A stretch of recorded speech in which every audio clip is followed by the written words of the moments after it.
Welcome to the Foul Play YouTube channel. Well, thank you there. Thank you very much there, Mr. Kratz. Good to be here. You bet, sugar. Thank you so much. And look, welcome, beautiful people. It's great to be here. And thank you so much for joining us in chat. And wow, it's awesome. Let's have a look to see who's in chat already. It's fantastic. We've got JD. We've got TTM Fangirl. We've got Graham Moss. We've got Angie Dickinson. We've got Colette. I believe I called out JD. Who else? We've got Graham Moss. We've got Sher.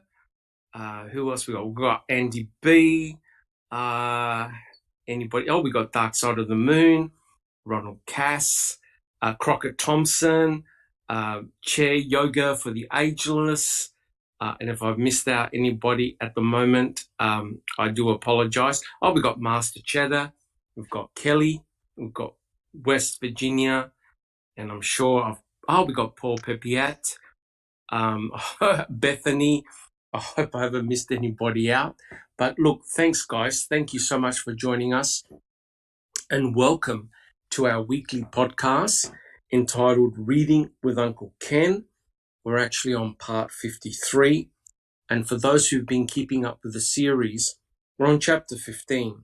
I think chapter 15 is one of the most important chapters of the entire book. Essentially, this chapter was an added-on chapter. What Mr. Kratz is trying to do is to counteract everything that Kathleen Zellner and her specialists, special forensic scientists, have come up with. So he's trying to counteract everything. And so what we're doing is we're going through this methodically. We've covered the blood. We've covered the key. We've covered the hood latch swab. And now I believe we're on probably one of the most important subchapters entitled The Bones. Well, look, welcome, guys. For those of you who are following, it is chapter 15 entitled The Day the Circus Came to Town. And I'm Dr. Silkman, and I'm from the Foul Play team. Now, guys, as per usual, if you enjoy what we do, please subscribe to our channel. That'll be awesome. And look, I want to do a special shout out. I'm not going to talk too much about this, but a big shout out to Ripper Jack. If you've followed the controversy, what's been happening with Ripper Jack, I'm not sure whether his channel is still up. I think it is, but go there and have a look to see what's been happening. What are the latest things that have been happening with Ripper Jack? But all of us from Foul Play want to thank him very much. He mentioned us, and he suggested that if you're interested in true crime, in various cases like the Stephen Avery and Brendan Dassey cases, he gave us a shout out to come and join Foul Play. And I believe, and I think Jack61 can back me up, within the last week or so, we've picked up about 80 subscribers. Is that correct, Jack61? That's right. About 80 people came in and joined. We really appreciate that. Yeah, we do. Now, guys, in the chat, did you actually hear Jack61? Please say that you did, that you heard Jack61.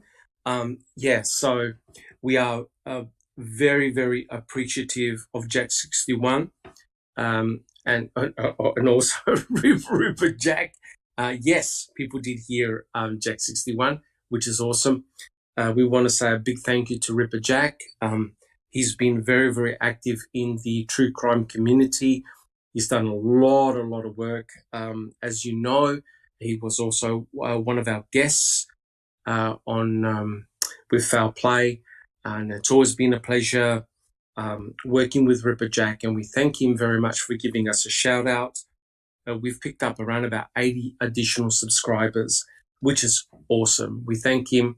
We thank him very much, and we hope in the near future that we can see him back in one capacity or another. He's done a huge amount of work for the community. So, guys, if you do enjoy what we do, please subscribe.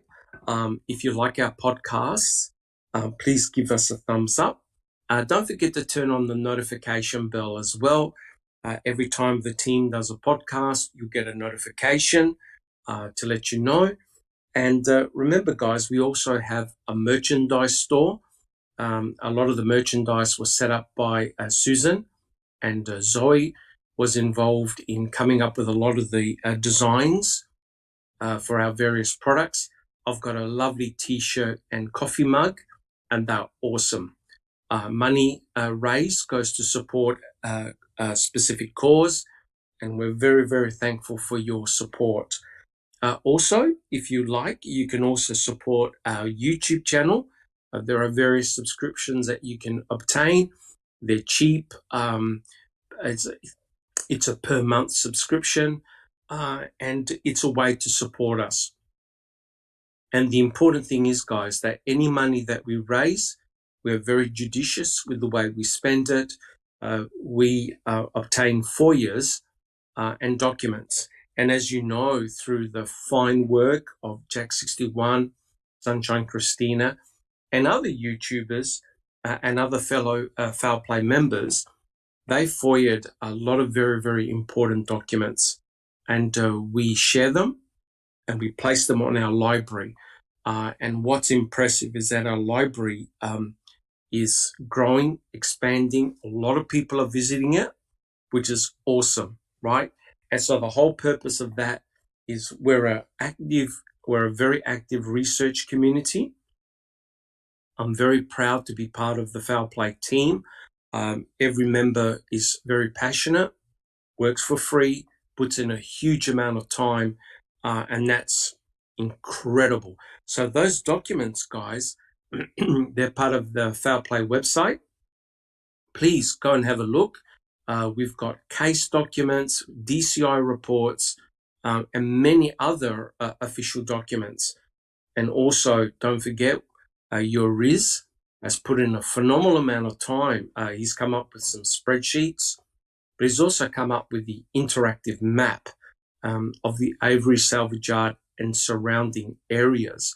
And the clickable map is populated with a lot of very important findings. So if you're interested in any part of the case, look, please come and check it out. It's awesome.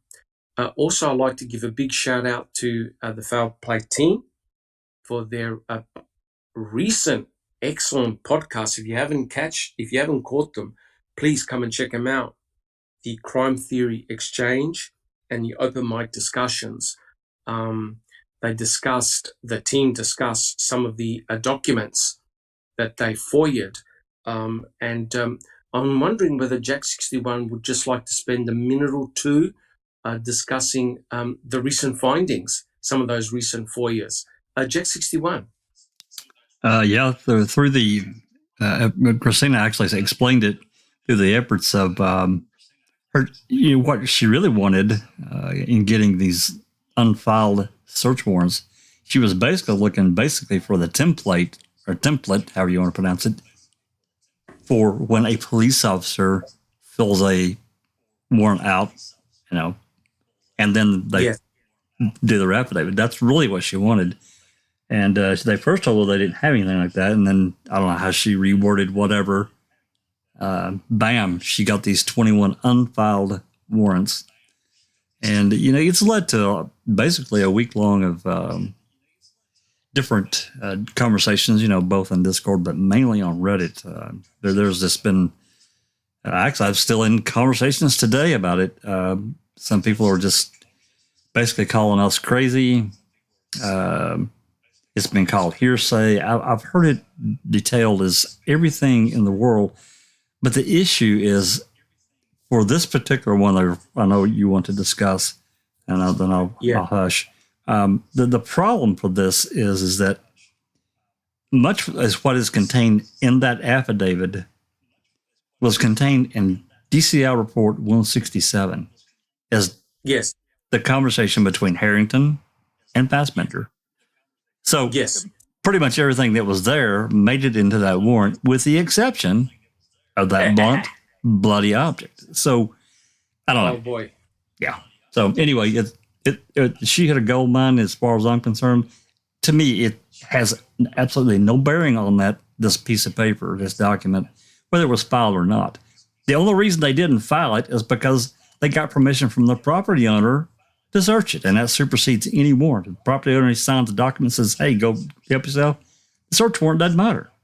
They're golden. Yeah. So Yeah, there's no doubt. Thank you very much, Jack61.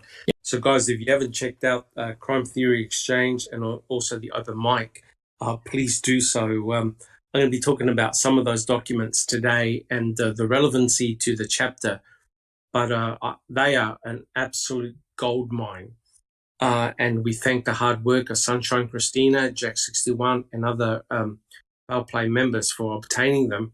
Oh, boy. They are dynamite. Well, look, guys, thank you again. Thank you so much. We've got Jaznaz Gaming. We've got Colette.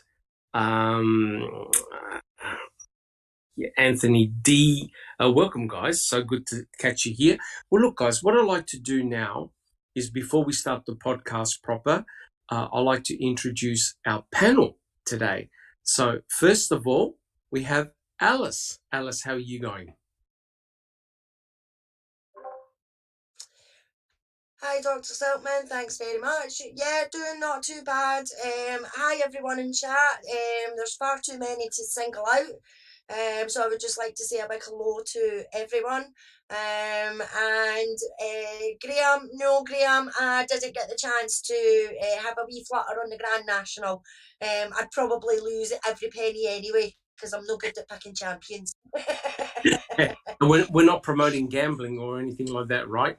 No, not at all, Doc. So yeah, just a bit sad about Ripper, but other than that, all good, Doc. Awesome. Thank you so much, Alice. We have Susan. Hello, everyone. Hi, chatters. Panel. It's a gorgeous day here in Southeast Kansas. It's warm and sunny and beautiful. Spring is popping out all over. Beautiful, beautiful. Thank you for joining us, Susan. Great for you to be here. And next we have Jack61, who, thank God, has fixed his microphone. Jack61. yeah, this sumbitch is fixed. We're good. I want to thank everyone for dropping by with us for a while, and I'm going to have to go down to Missouri, I see, and visit for a while, or talk to my big sister here. It's around freezing here. Wow. So yeah, it's still chilly. We actually got snow this morning, about an inch of snow. That's amazing. Yeah, I'm sure, but it's probably winding up to get somewhere near done here in the next, hopefully month. Yeah. Yeah, that's just the way it is. That's just the way it is here, though. It's pretty normal. So anyway, yeah, appreciate everybody coming by.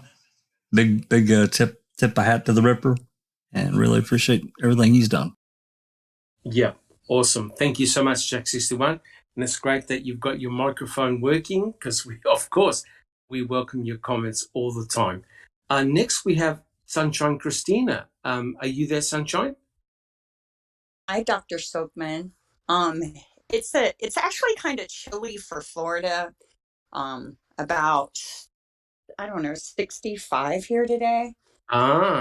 Yeah, Susan mentioned spring, and I have some seeds started for my garden, and everybody popped up overnight. And I'm like super stoked about it. Yeah, I have spinach, and I have like a whole list of things I get to start planting. So I can't wait. It's my first real attempt at a garden, so we'll see how it goes. Fantastic. Thank you so much, Sunshine Christina. Jack61, did you have a comment? Just a big tip to our good friend Christina: buy a Farmer's Almanac. It will help. Seriously, it'll tell you when to plant. They'll tell you all kinds of really interesting and things that work. Yeah, thank you. That's a great idea. I think we've got a potential good sponsorship deal there going there, Jack61, with an almanac. Okay, thank you so much. And Sunshine Christina, I personally want to thank you for FOIAing those particular documents. They are a gold mine and treasure trove of information. It's just blew my mind. Sunshine Christina. Well, I just want to say I appreciate everyone's thank you for it, but honestly, if it wasn't for those who have been requesting documents for years and those who have taken the time to help me figure out how to do it correctly, we wouldn't have them, right? This is a team effort. As long as we all work together and our focus is exposing injustice and doing and showing the truth, I think that we're rewarded for that, right? As long as we're honorable in our intentions. So that's Correct. Yes, for sure. Correct. Yeah, you're right. It is very much a team approach, and it's amazing how when you read those documents, you just find gold nuggets absolutely everywhere. And but it has to start from somewhere. You know, someone has to be motivated enough to get those documents. And you're right, Sunshine Christina. We work as a team, and we all have specialized areas in which we excel in, and we pick up a lot of different things. But you know, the discussion is on the table, which is great. I saw that there were a couple of Reddit posts on those documents as well, which is awesome. Sunshine Christina. I just want to say every time we receive something, I always think of Ken Kratz, Tom Fassbender saying all the evidence, making a murderer left out. Yeah. And it's clear that they are right. Making a murderer didn't include everything. It just Yeah, correct. Yeah, wrong. you're right.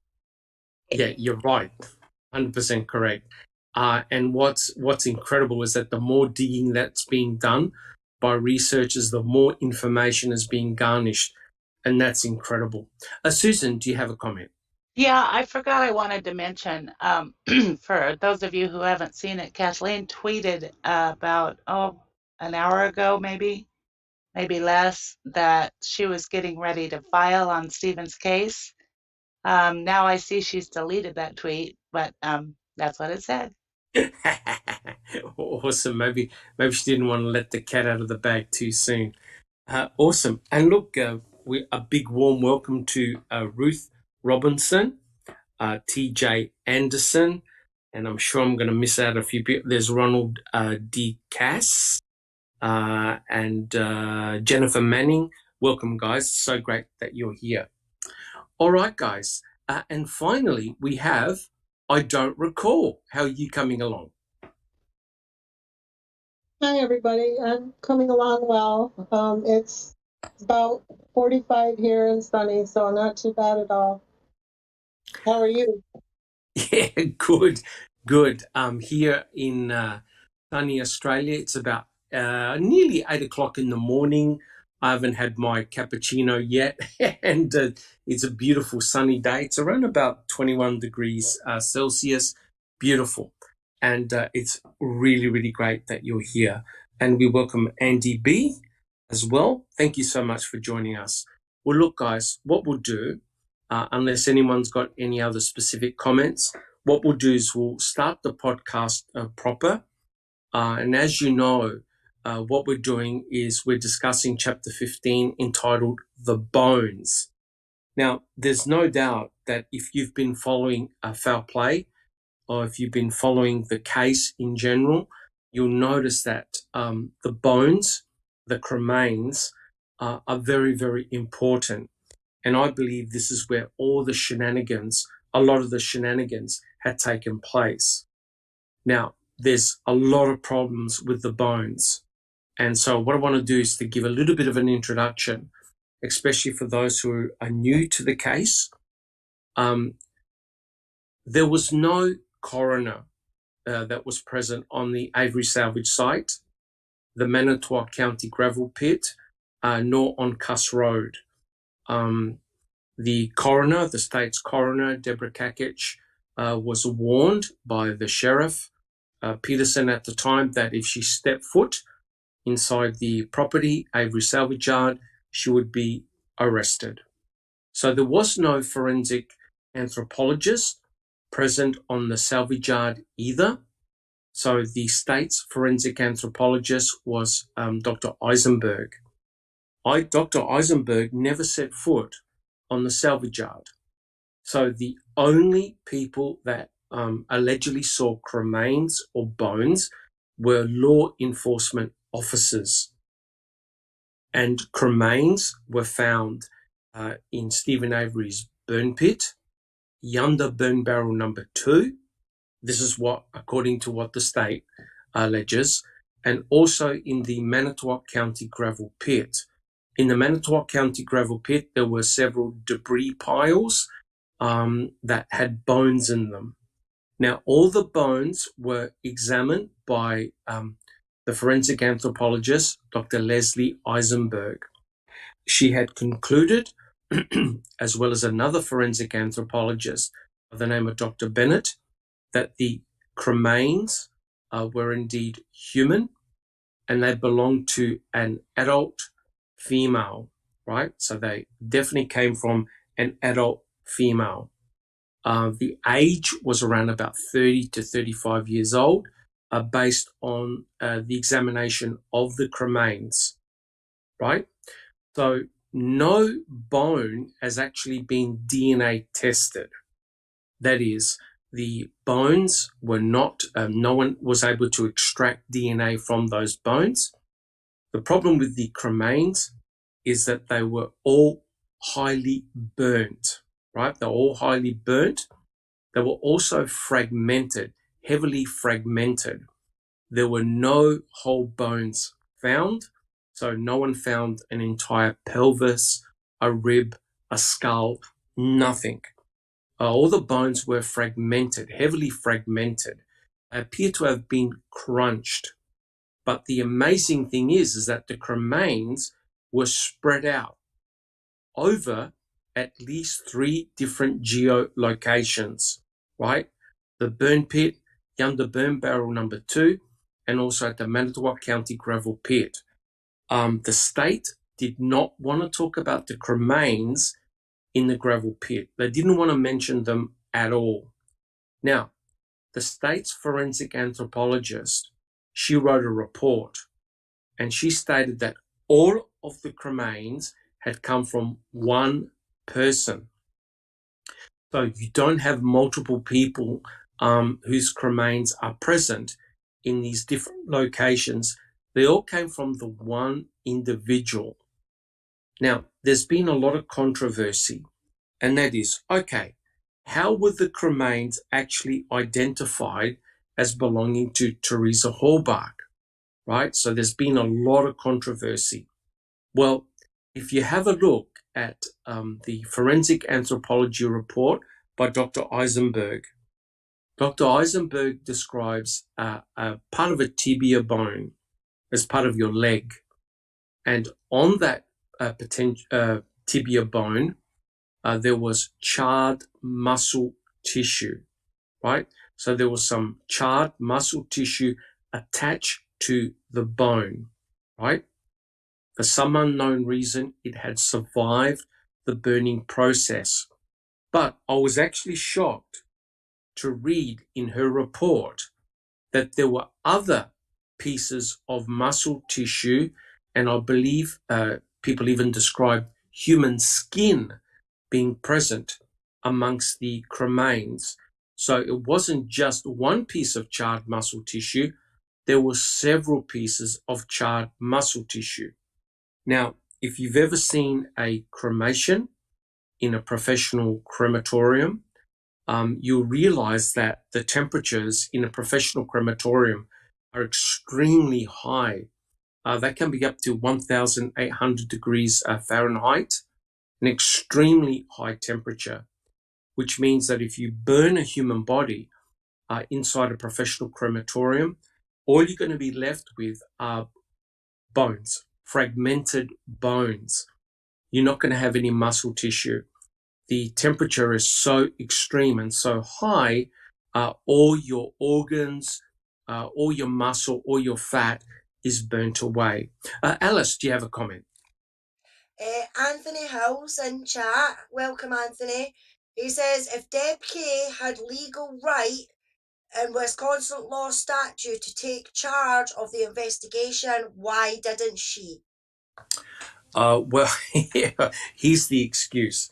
And the excuse was, well, they were trying to prevent a conflict of interest, and anyone who worked for the MTSO was not permitted on the property, right? Now, I had to say that with a straight face because there were officers from the MTSO that were doing all the searching. For example, Lenk and Colburn, Remaker, even Bushman. There are many other officers from the MTSO that were part of the search party or parties. And it just so happened that those MTSO officers happened to come upon a lot of the forensic evidence. I think it's pretty obvious why they didn't want Deborah Kakic on the property. Alice, have you got any potential reasons why they didn't want the state's coroner on the property?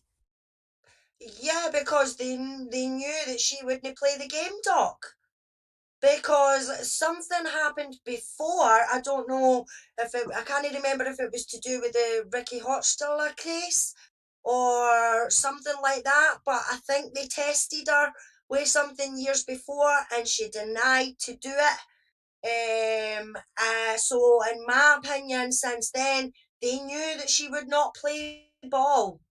So they didn't want her on that property to mess up their shenanigans.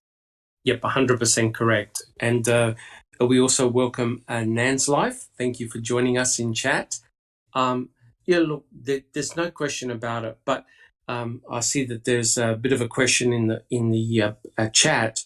How did they determine that it all came from one person? Essentially, they found no duplicate bones, right? So, in other words, if you find two right wrists, two right or left bones belonging to the leg or the arm, then you know that you've got more than one individual present. Dr. Eisenberg had examined all of the cremains and there were no duplicate bones, which meant that they all had come from one individual. According to Dr. Eisenberg, she found no bones that were diagnostic of a male. So all the bones that were diagnostic had come from a female, an adult female. So the bizarre thing, of course, is that the around about 50 to 60% of the skeletal remains are missing, right? So no one knows where they are. A full skeleton has not been found. 50 to 60% of it is missing. Now, I know that some bone can actually turn to ash, but you don't expect up to 60% of the human skeletal remains to have been missing. So we don't know where they are. But from the cremains that were found, they've all been identified from coming from one individual. There were no duplicate bones present, but all the bones were heavily fragmented. It's like they've been crunched. They definitely have been exposed to very, very high heat because some of the bones were calcined. So when a bone is calcined, they appear white in nature. It means that everything, all the organic material has been burnt away, has been evaporated away. Alice, do you have a comment? Yeah, Anthony Hills is saying only half a tooth though. Anthony, it wasn't even half a tooth that was found. It was fragments of a root of a tooth or something like that, if I've got it correct, and they glued them together. Oh, that's so correct. It wasn't even full teeth that they found. That's correct. It's just bloody ridiculous that they're trying to say that these bones that were found, even though they've not even been bloody tested, are anything to do with Teresa. Yeah, that's where the controversy starts. And you're correct. There were no whole teeth. Like if you have a look at the teeth in your mouth, what you see coming out of your gums, that's the crown of your teeth, right? That's where you bite your food, chew your food. There were no crowns of the teeth left. which meant that the jaw containing the teeth were exposed to very, very high temperatures. So all the crowns were gone. The only thing that was left were the roots. However, the roots were fragmented, and Dr. Simley had to join two roots together with super glue and place them back. I think it was tooth number 31, and he had to place it back within the lower right jawbone. There was some jawbone that was present as well. He compared them to x-rays done by Teresa Horbach many years previously, and he said that it was consistent. Okay? So the important thing to realize is that no bones have been DNA tested. Okay? One of the problems back then was that it was very hard to extract DNA from bones using those methods. However, there was some muscle tissue, desiccated, charred muscle tissue. Now, what happened is that Cherie Cohen was able to extract some DNA from that charred muscle tissue. You don't do a swab, you just extract genomic DNA from that charred muscle tissue. I mean, I've done it myself to extract DNA from, say, liver. It's a very, very standard procedure whereby you use a specific method whereby you extract genomic DNA from a tissue like liver, kidney, whatever. That's pretty standard technique. When you isolate the genomic DNA will be very pure. So, there wouldn't be any contaminants. But there's one problem, guys. When you expose tissue to heat, the heat damages the genomic DNA in a cell. So when Cohen had extracted the DNA was very, very much fragmented. So that means that the DNA was in pieces. So when you do a PCR reaction, it means that you're not going to get all the profiles coming up. So Cherie Cohen was only able to obtain 7 out of 15 loci match. However, of those loci, each locus, and a locus is a specific region of DNA on your chromosomes. Each locus has 2 alleles. You inherit 1 allele from your mum, 1 allele from your dad.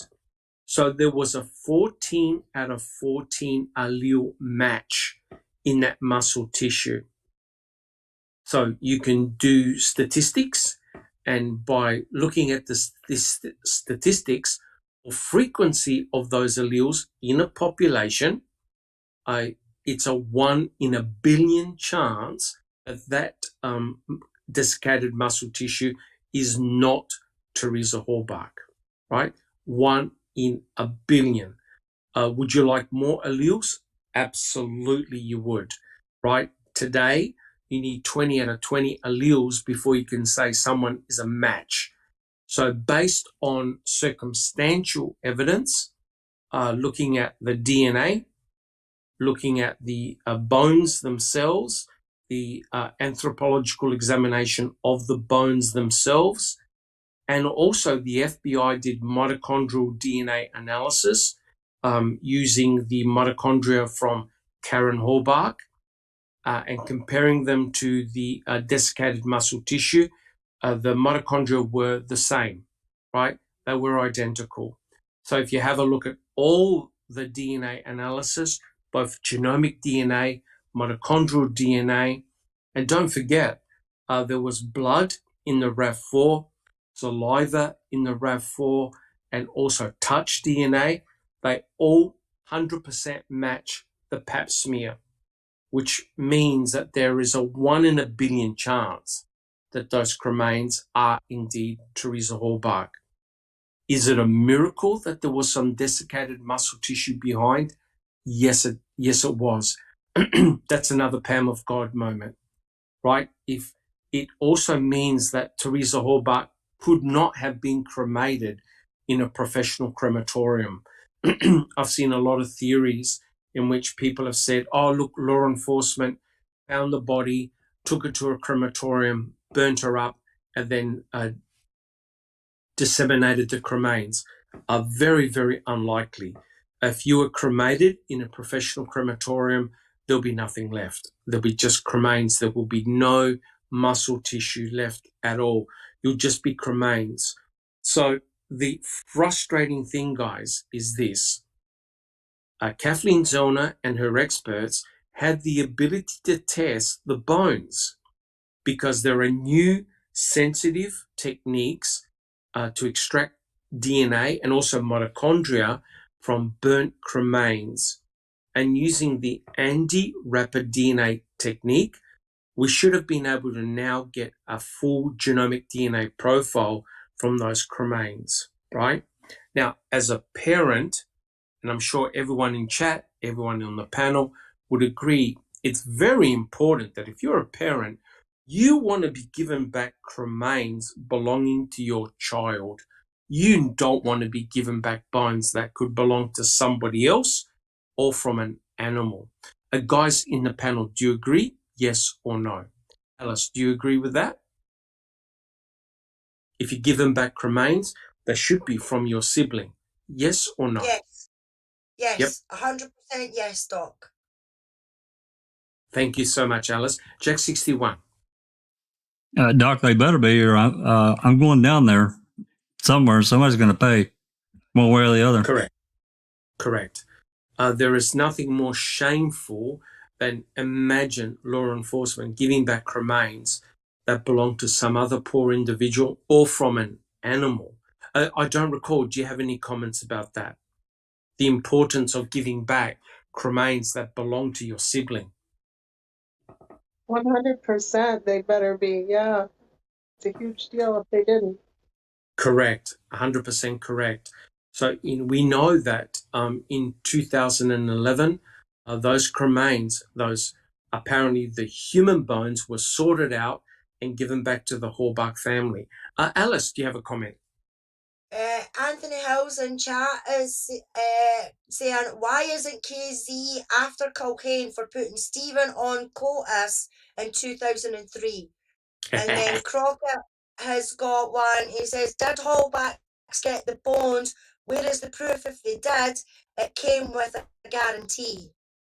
Yeah, we haven't seen any official documentation that the Horbach family had received those cremains or in actual fact had requested those cremains. My understanding is that when Stephen Avery had lost his appeal back in 2011, the law enforcement were very, very quick to give away the cremains. They would have been well aware of the new DNA sequencing techniques that were coming out, the new PCR methodologies that were coming out, which were being used to identify individuals that were burnt beyond recognition. These methods are very sensitive. They're able to extract DNA, especially mitochondrial DNA, and test them, right? It's very, very interesting that the state decided then and there in 2011 to give away the cremains. And there is a report in CASO which states that several law enforcement officers, including Fallon, who's an attorney, sifted through the Ziploc bags, took out the human bones and gave them back to the Horbach family. So my understanding is there are no bones left to test, right? If there were, why not give them to Kathleen Zellner to get them tested, right? So it's rather bizarre because as Dr. Eisenberg wrote in her report, there are indeed cut, burnt bones that are present in the Manitowoc County gravel pit. However, Dr. Eisenberg had refused to classify them in court as human.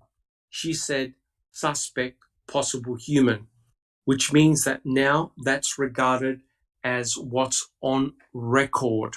So what's on record is that the only human bones that were discussed during the trial were the bones found in the burn pit or the burn area, and in yonder burn barrel number 2. So Kratz explained that it was none other than Stephen Avery who decided to pick up 4 bones and walk them all the way to his sister's burn barrel and dump them in there. 4 of them, right? And they're definitely human. They're definitely burnt. I don't recall whether they had cut marks, but there's no doubt that Teresa Halbach was indeed dismembered prior to cremation, right? And if you've seen or read Brendan Dassey's so-called coerced confessions, he never mentions the fact that both himself and his uncle had, in actual fact, dismembered Teresa Halbach, right? So the whole scenario is completely bizarre. So those human cremains, they're all gone. I don't believe that the state would have kept any. Why would they? The state wouldn't have kept any of those human cremains. And I highly doubt that any of those cremains are left for proper testing, which is truly shocking. Alice, do you have a comment? Yeah, but Doc, I mean, giving the bones away, they broke their own statute law. Oh, that's you know, correct. That's correct. bones, blood, semen, urine, whatever is DNA biological evidence. And their statute is that all biological evidence has to be kept while the person is still in prison serving a sentence. 100% correct. And yeah.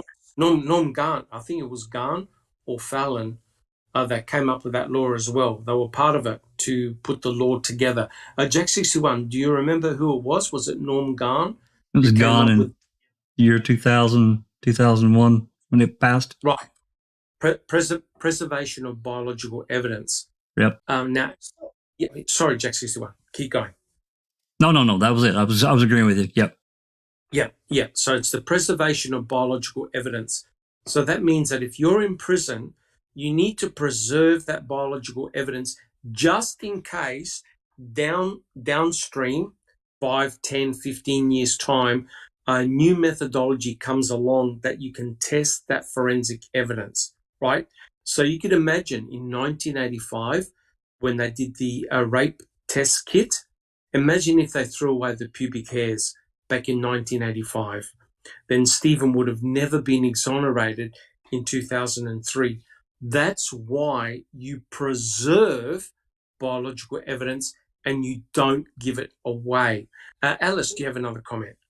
Yeah, I mean, just to go with that, Doc, why, I mean, especially the courts, the higher up courts, they're not even taking that into consideration, that their own law was broken, I mean, that's not going to be fair on Stephen. And the reason why I think they did it, Doc, is, as I've always said from the beginning, Stephen got off on DNA evidence. So they were making sure that this time he would not get off with DNA evidence. So they plant the blood in the RAV and everything like that. And then not only that, is the giveaway bones that could also prove innocence, So they were determined one way or another that this time Stephen's not getting out of jail because they're destroying evidence, which is disgusting. I think the most shocking thing to me was the report written by Angie Sukowicz, who said, no, the officers who took out the cremains, they weren't forensic anthropologists, so they had no idea what constituted animal and what constituted human bones. So therefore, because they weren't forensic anthropologists, they had no idea what cremains they gave back, hence they broke no laws. Oh, what a load of shite. What a load of shite. She exactly. Knew fine well. Yeah, she knew fine well what happened there, Doc. You know what I mean? And I'm sorry, but if they didn't know anything about bones, or anything like that, then why the fuck are they going in and looking for bones? You know what I mean? You honestly, I'm almost I was embarrassed to have read that statement out. Right? You cannot believe that a judge would actually write that. The mere fact that they weren't forensic anthropologists, they didn't know what cremains they were taking out. So hence, you can't state that they broke any laws because they didn't know what was human and what was animal, which begs the question, which I asked to the panel, would you accept, as a family, would you accept an urn stating that these are the cremains possibly belonging to an animal, a chicken, a deer, a duck, anything, but we don't know whether they contain the cremains of your daughter? Hell no. It Not is. a chance in hell.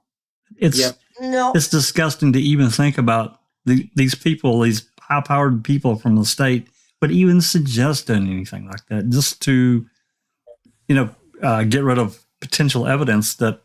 I mean, the trial had only been done for 4 years, for Christ's sake. And they, correct. Gone would have known, I'm sure Fallon did too, Gone would have known that scientific testing would continue to improve as time went on. He knew better. Yeah.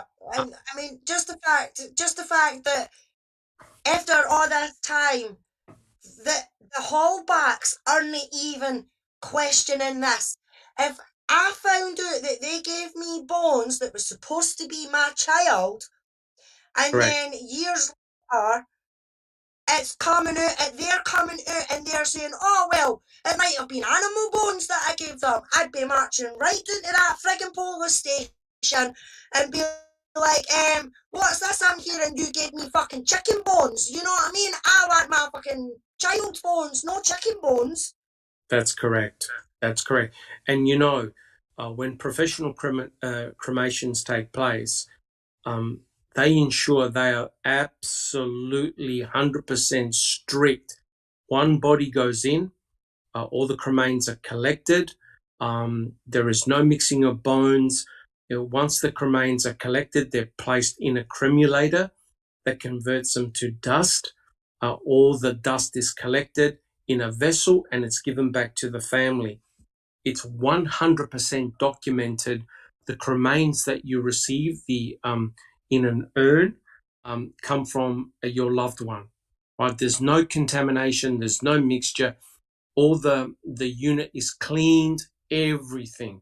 So there's no mixing of bones. I've never heard of a case in which a judge said, well, the people taking out the cremains, they weren't forensic anthropologists. They didn't know what they were doing, so hence they broke no laws. I'm just completely speechless, right? And you're correct. Norm Gunn would have been fully aware that there were new techniques and new methods coming out. Then they tried to argue with Kathleen Zellner to say that the anti-rapid DNA system wasn't legally recognized and it couldn't have been used for forensic analysis, which is rather bizarre because the FBI were using the anti-rapid DNA method to identify victims of crime. And furthermore, they're also used in I believe in the California fires to identify individuals that were burnt beyond recognition, right? So the anti-rapid DNA system utilizes new techniques, new methods, and even if the DNA is fragmented, it can still work. It uses a completely different system. I can't understand what type of game the state of Wisconsin is playing here, right? I mean, think about it. Don't you want those cremains to be positively identified, right? So the only thing that I can think of is they didn't want the cremains to be ID'd in the Manitowoc County gravel pit. They didn't want those to be proof positive belonging to Teresa Hallbach because it completely weakened their case. Because why would Stephen scoop up cremains from his burn pit, go all the way to the Manitowoc County gravel pit and dump them in 3 different piles yet leave cremains in his own burn pit, right? It makes no sense at all.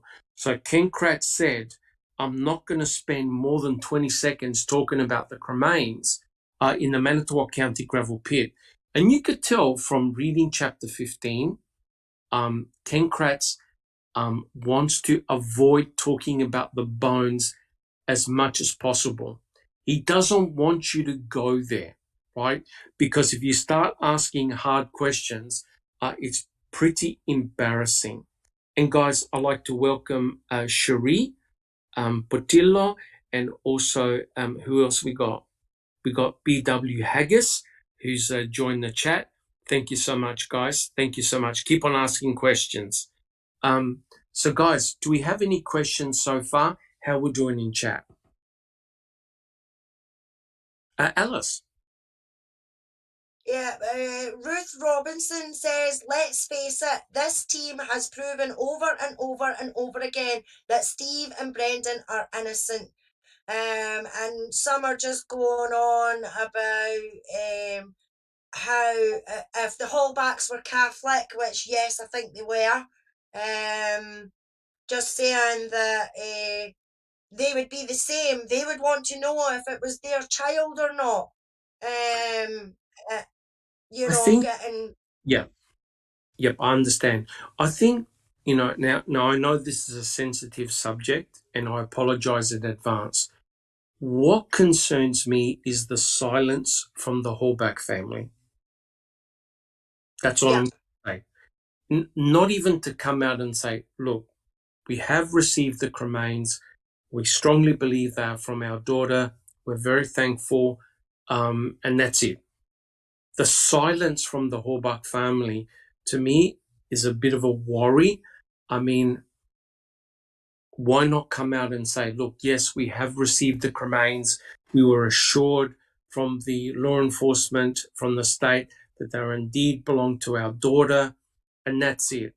I think the silence, to me, is potentially troubling. Jack 61, do you have a comment?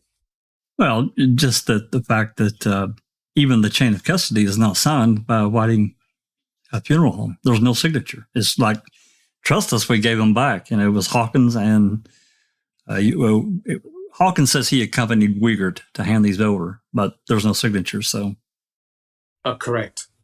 Yes, unfortunately, the chain of command is very, very worrisome, and I'm sure the Hallback family must know that people know that the cremains were given back, right? It makes no sense to write a report in CASO and then deny the fact that cremains were given back. I'm sure the family knows that people know that the cremains were given back, right? But the mere fact of that no word has come out, there's been no statement, not even the press, even just solicit, look, did this actually happen? Nothing. Now, if cremains are given to a funeral home, right, then there's no way, in my opinion, that they would just hand bones to the Hallback family, right? What would happen is they will either recremate them and they'll place them through a cremulator. So what the cremulator does is mix all the bones together into a fine dust, into a fine powder, and you put it in an urn. And that urn is sealed, and you give that to the family, right? You would never give back bones. That's horrendous, right? The bones would have been either recremated or crushed in a cremulator and given back in an urn. That's the civil, proper way of doing it, right? So yeah, unfortunately, that biological evidence is gone. And for the life of me, I cannot understand the thinking of the state.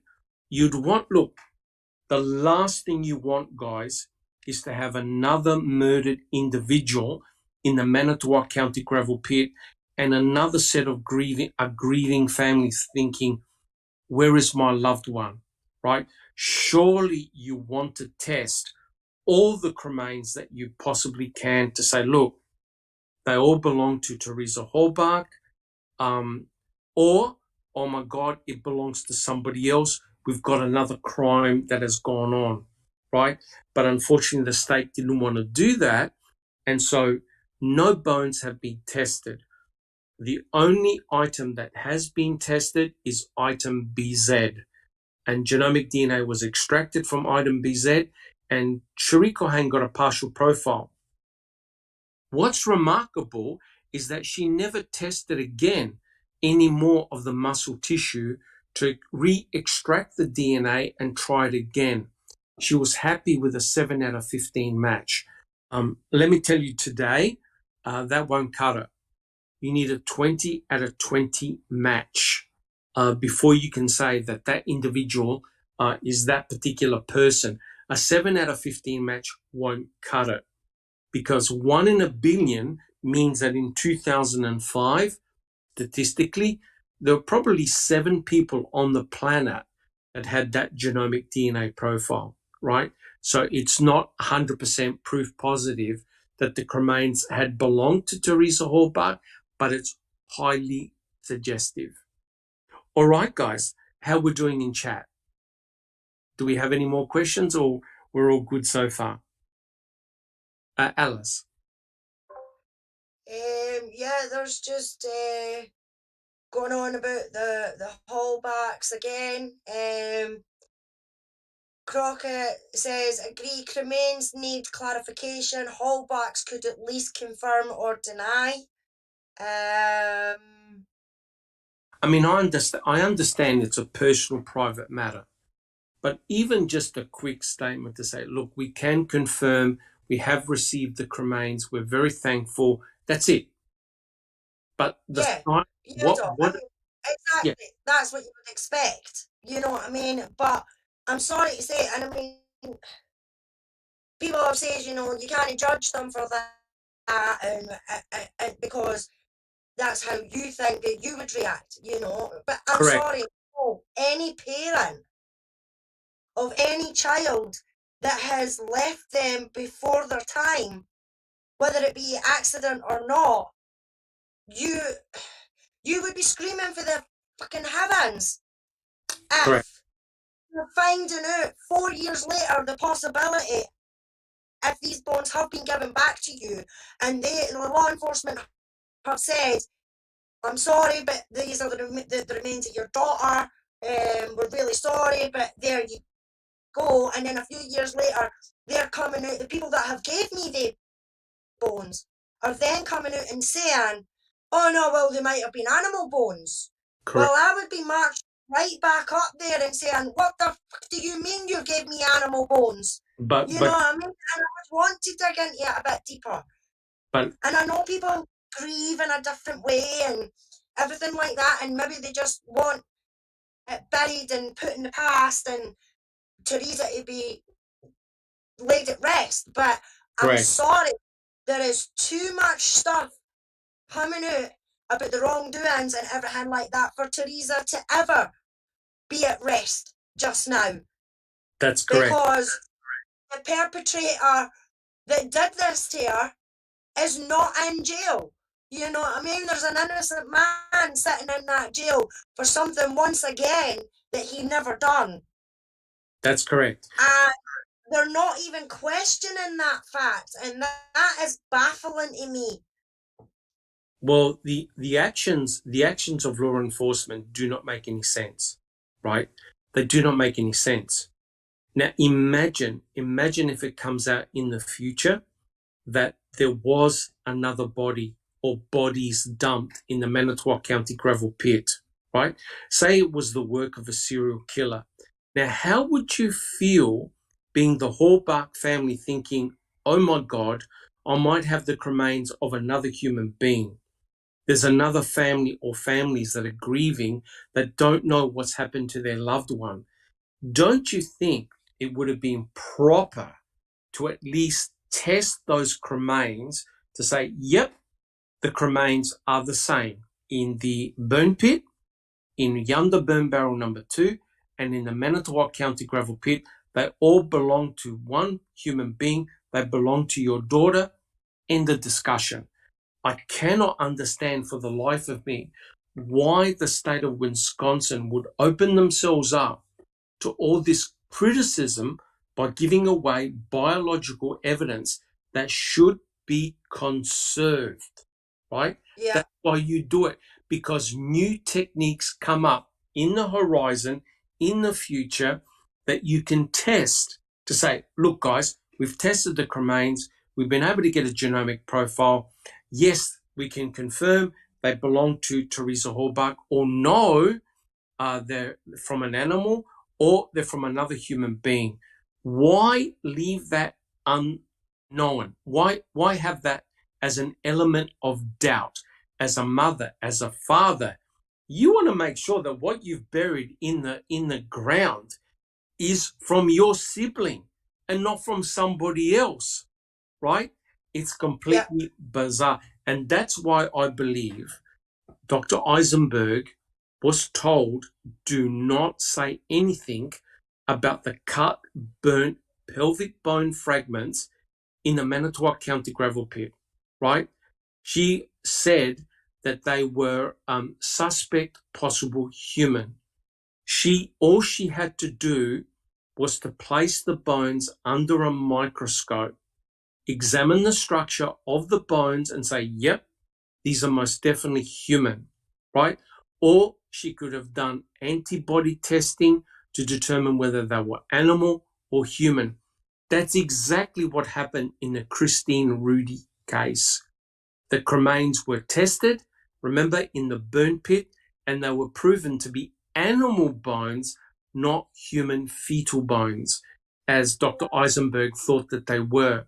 So it's really disgusting. I'm sorry, guys.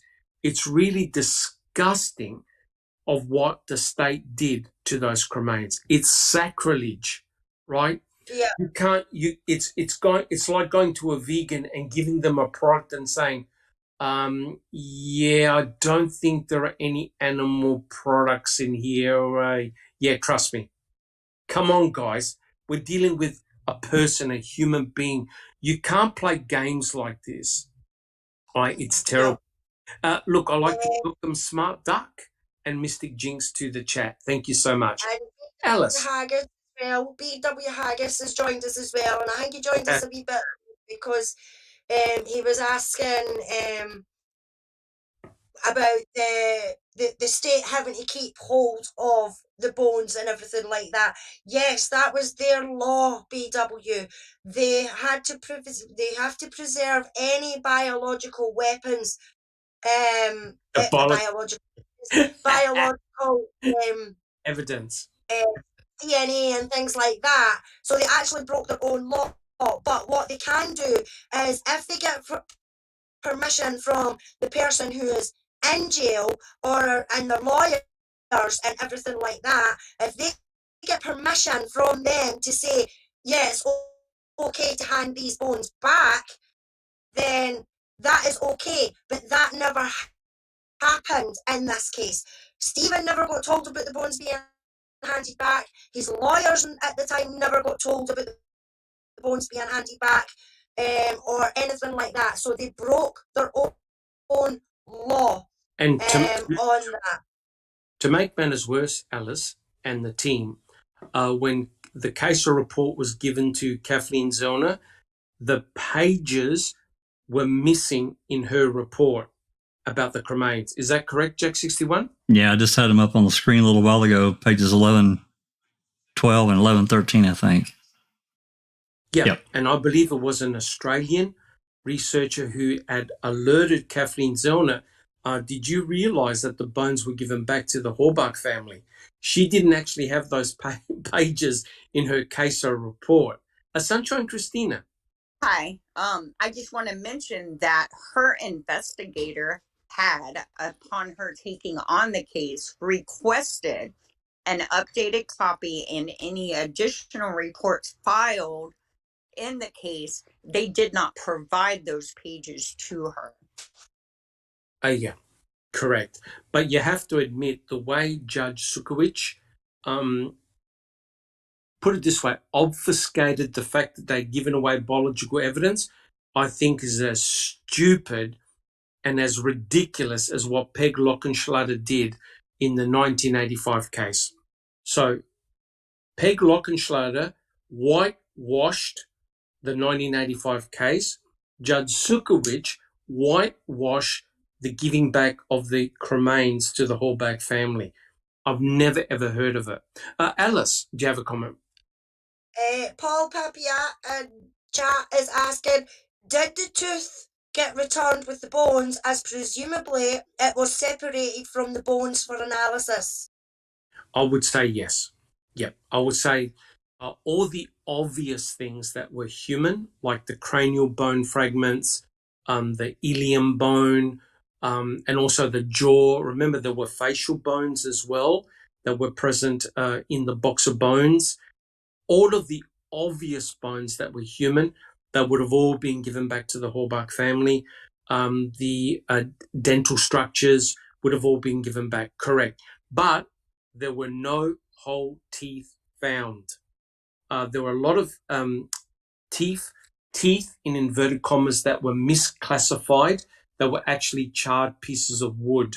And Dr. Simley even stated that a lot of people got confused because they thought that these small pieces of wood resembled teeth. Sunshine Christina.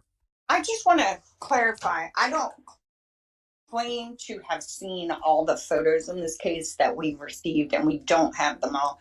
Has anyone actually seen a actual photograph of what they are claiming are these dental tooth fragments or the dental root fragments? An actual photograph? Yes, I have. If you go to, I'm not sure whether Foul Play's got it, but if you go to steveavery.org, there's Dr. Simley's PowerPoint presentation, and the pictures are shocking, by the way. There are the dental structures, there are the pictures of the root, and there is part of a lower jaw bone, I think lower right-hand side, that Dr. Simley had to attach the superglue the roots and put it back in the jaw. There are pictures, but they're shocking. The PowerPoint presentation pictures are terrible. Correct. There are photographs. Dr. Simley's report is there. Correct. Sunshine Christina, any other comments? No, I'm headed there now. Okay. Also, awesome. I'm not sure whether there's any other pictures on the internet, but there are photographs. Correct. Now, one thing that hasn't escaped my attention is what happened to Teresa Hallback is exactly almost to the letter of what happened to Christine Rudy. And it's remarkable that you had the same type of investigators investigate what happened to Christine Rudy as to what happened to Teresa Hallback. And the state forensic anthropologist, Dr. Eisenberg, had also worked on the Christine Rudy case. But what's remarkable is this: both Teresa Hallback and Christine Rudy, within a 12-day period, were both murdered. Now, what's incredible is that both of them were obviously shot in the head. We presume that Teresa Hallback was shot at least twice in the skull. With Christine Rudy, she was shot point blank in the face by her husband, Sean, with a shotgun. We know that both of them were dismembered. Both of them were cut to pieces. Both of them partially were burnt. And part of the torso, we know in Christine Rudy's case, the torso was thrown in, I think it was the Chippewa River, which was found later on. So it's remarkable that both dental structures were investigated with both Teresa Hallback and Christine Rudy, and I believe that both pap smears were used as DNA standards and mitochondrial DNA analysis was done. So the two cases are remarkable, right? And it begs the question, did Teresa Hallback run into Sean Rudy? Now, the only reason why I ask that is because Sean Rudy, his wife and his girlfriend lover, they were on a crime spree in Wisconsin and other counties, and both of them, they were all high on meth. So Lord knows, one wonders whether Sean Rudy ran into Horbach, because what he did to his own wife, the same damn thing happened to Teresa Horbach. It is scary. Now, quite clearly, you're not going to get Sean Rudy now trying to set up Stephen Avery, right? That's more law enforcement. Does anyone in the panel have any comments about that? I know it's a little bit cheeky, but you have to admit the two murders are eerily similar. Does anyone have a comment? Sunshine, Would they use? Yeah, would they use Christine Rudy's bones and pretend they were Teresa Halbach's at trial? I can't say they wouldn't. Did they? I don't know. I honestly highly doubt it. Remember that her torso was found many months later because the river had frozen over, and her torso was recovered much later.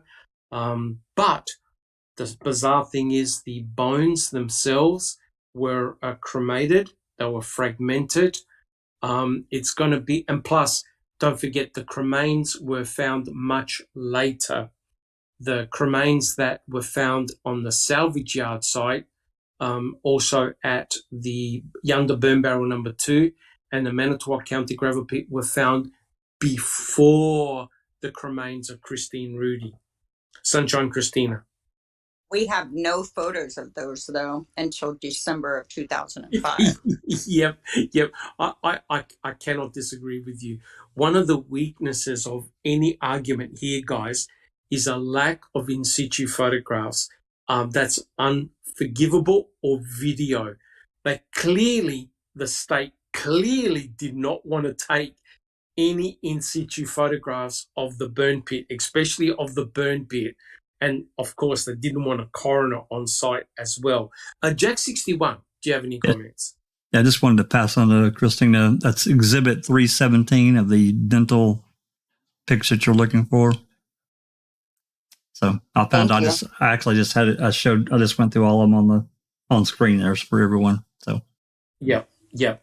And even though I've come up with that hypothesis about Sean Rudy running into into Teresa Horbach, I mean, don't forget there was that real bizarre case that happened in Nebraska in which the couple was shot in their bedroom, right? And this was the I think one of the guys arrested was Matt Livers, a nephew and his cousin, and it turned out that the individuals responsible for murdering this couple in Nebraska were these two young guys from Wisconsin, right? They were on a crime spree and they were basically stealing money, and they stole a car and they were driving all over the place, and they happened to end up in this person's home, and one of the guys shot both husband and wife in the head in the bedroom, and it was blamed on the nephew and the cousin.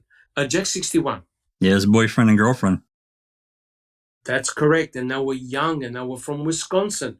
They're on a crime spree. Well, it just so happened that Sean Rudy and his girlfriend were also on a crime spree as well around that time. And Wisconsin had a big meth problem, right? And the most disgusting thing I've ever read was the reason why Sean Rudy killed his wife was because she was pregnant, right? He couldn't bear the idea that she was going to give birth to a baby, their baby. And Sean Rudy even admitted that he had shot up his wife with methamphetamine to induce an abortion. That's how sick the guy was, right? Now, to shoot someone at close range, your own wife, who was 6 months pregnant at the time, point blank with a rifle, with a shotgun, and then wrap her body up in a tarp, take her back to your mother-in-law's house, and dismember the body and cremate part of it and dump the rest. This guy's capable of doing anything. Alice, did you have a comment? Alice, all good? It was a question from Charlotte. I'll need to find it again. I've just lost it. The chat keeps moving. There we go. Here it is. Charlotte Dowling. Welcome, Charlotte. Thanks very much for joining us. She says they gave the bones away because they knew if Casey got them, they were all in big trouble if she proved they were Teresa's bones from the quarry. 100% correct. 100% correct. Because then Kathleen Zellner would say, look, if these cremains belong to Teresa Hallbach, why on earth would Stephen Avery leave cremains in his own property, right? It sort of really weakens the case. And Ken Kratz will say, well, if those, in fact, in his book, Ken Kratz said, well, if those cremains are indeed Teresa Hallbach, well, Stephen put them there. So Ken Kratz is quite happy to blame Stephen for everything. But it also means another thing, that if the body was actually burnt in the Manitowoc County gravel pit or in a quarry area, it then means that the primary burn site was not on the salvage yard site. In actual fact, it was off the salvage yard site, and human cremains were dumped in Stephen Avery's property, right? So that means that the primary burn location was not on the salvage site, it was elsewhere, and the cremains were brought back in order to set him up, to frame him. Alice, do you have any comments? No, it's actually Paul. Jack, those photos that you just had up of the tooth. Paul Papiat's asking, did I just see there was a buccal swab of the tooth?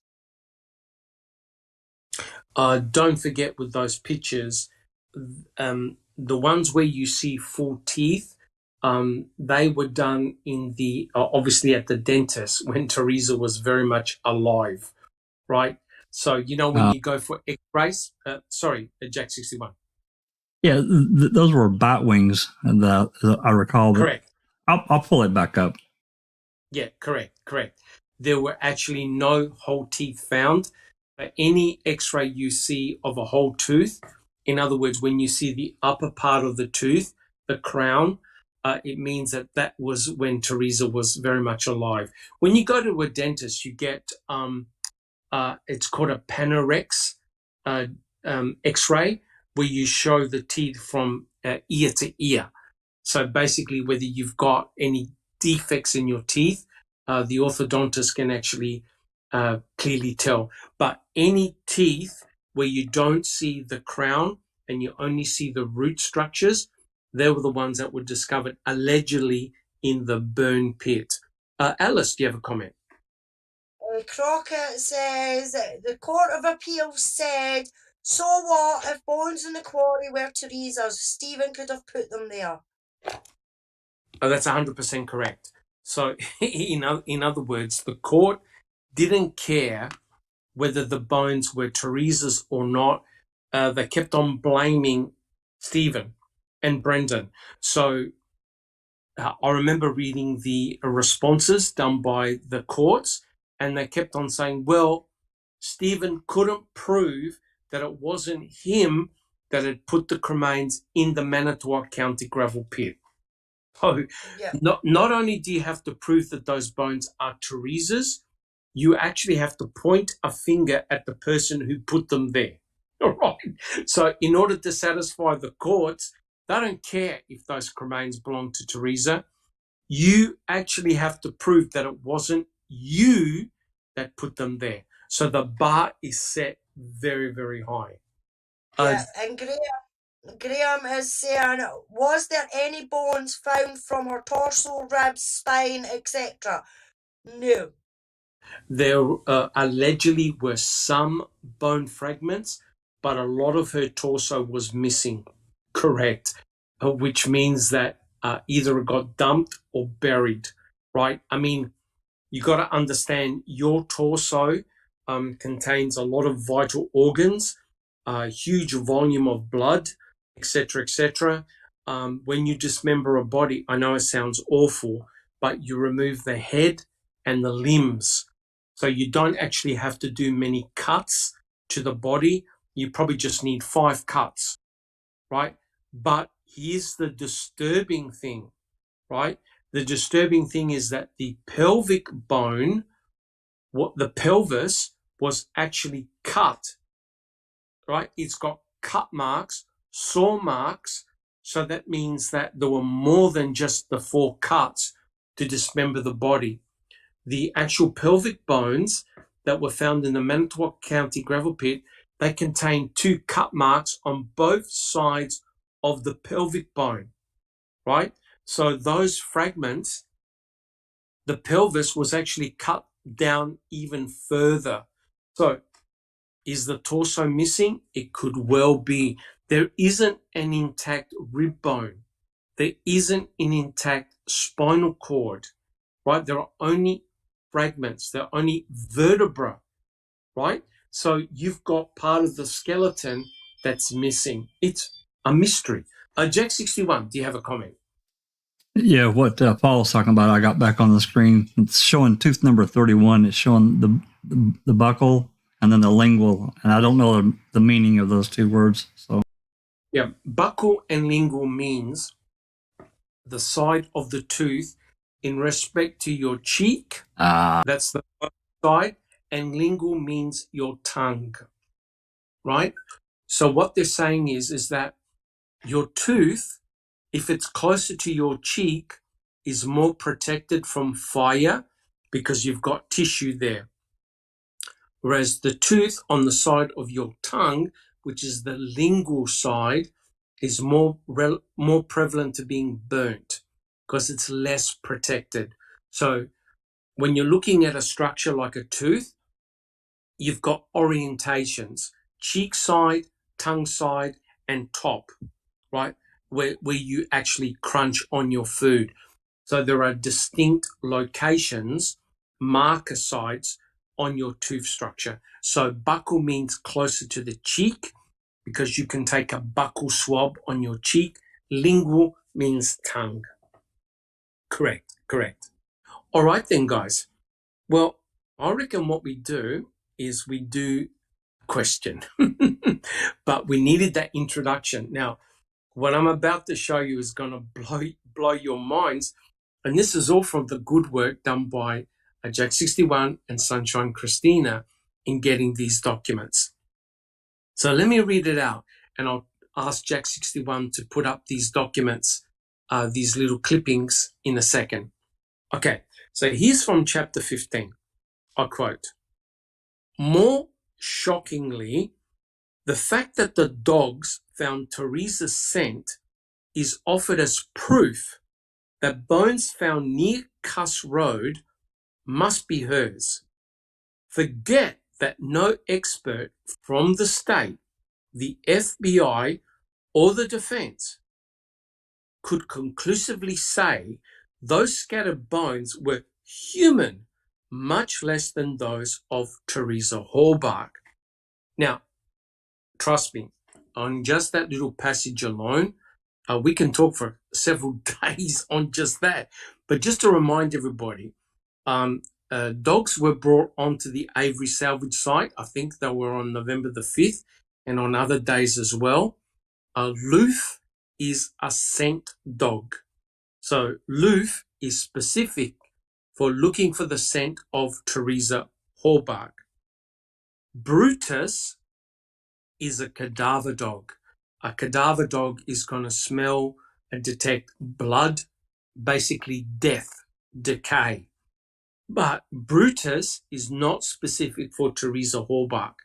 So if there were 4 or 5 vehicles in the salvage yard that had blood in it, Brutus would detect it.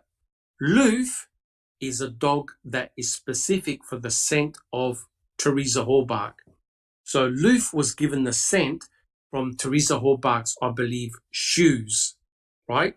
So Loof would detect the scent belonging to Teresa Halbach. So what Ken Kratz is saying here was, okay, the cadaver dogs, the scent dogs, they were all over the place, and they also did hits on Cuss Road, right? And so what Ken Kratz is sort of saying, well, no one was able to actually prove that those cremains were indeed human. So before I ask Jack 61 to put up those little snippets, the question to the panel is this. Why did the state give away the cremains to the Halbach family? And why does Dr. Eisenberg mention human bones in her report?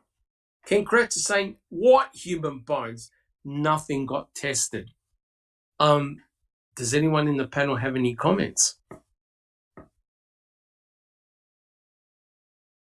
So why is the state giving away these human cremains? Jack 61. Those, I mean, the big problem that I foresee is because they were found in the gravel pit, and that's a big problem for the state. It's a big problem. Mm-hmm. So, I guess I could go about 14 different directions, but that's really my biggest thing that I see for them. There's just no way that they wanted them identified from there. They didn't want it identified, which opens up another whole other problem. But that's my answer. As they didn't want any of the cremains identified as human, right? That's right.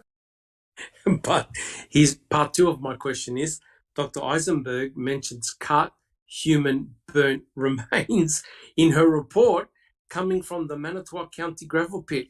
What gives? Mr. Kratz saying, human bone.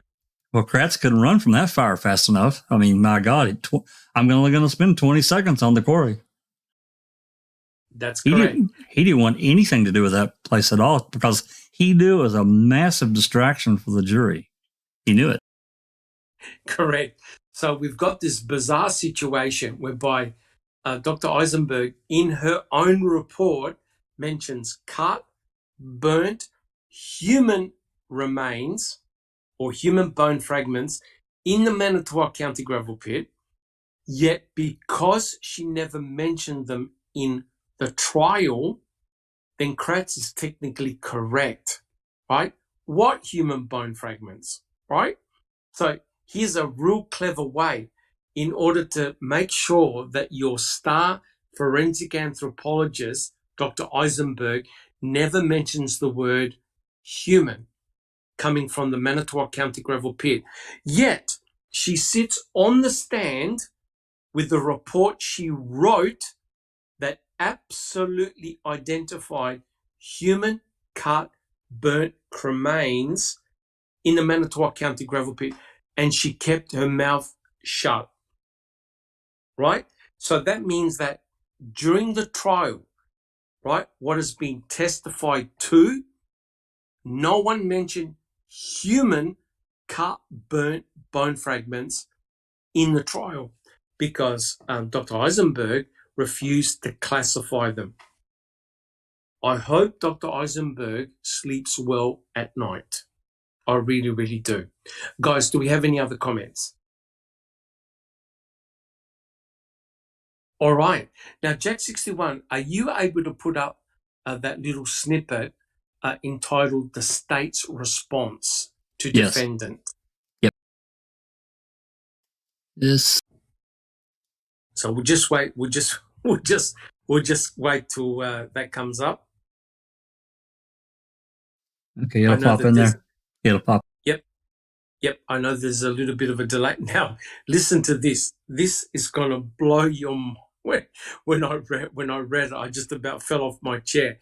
And again, guys, this is something that has been around for a very long period of time, and it's entitled "The State's Response to Defendant's Motion to Suppress Fruits of." I think it's the November.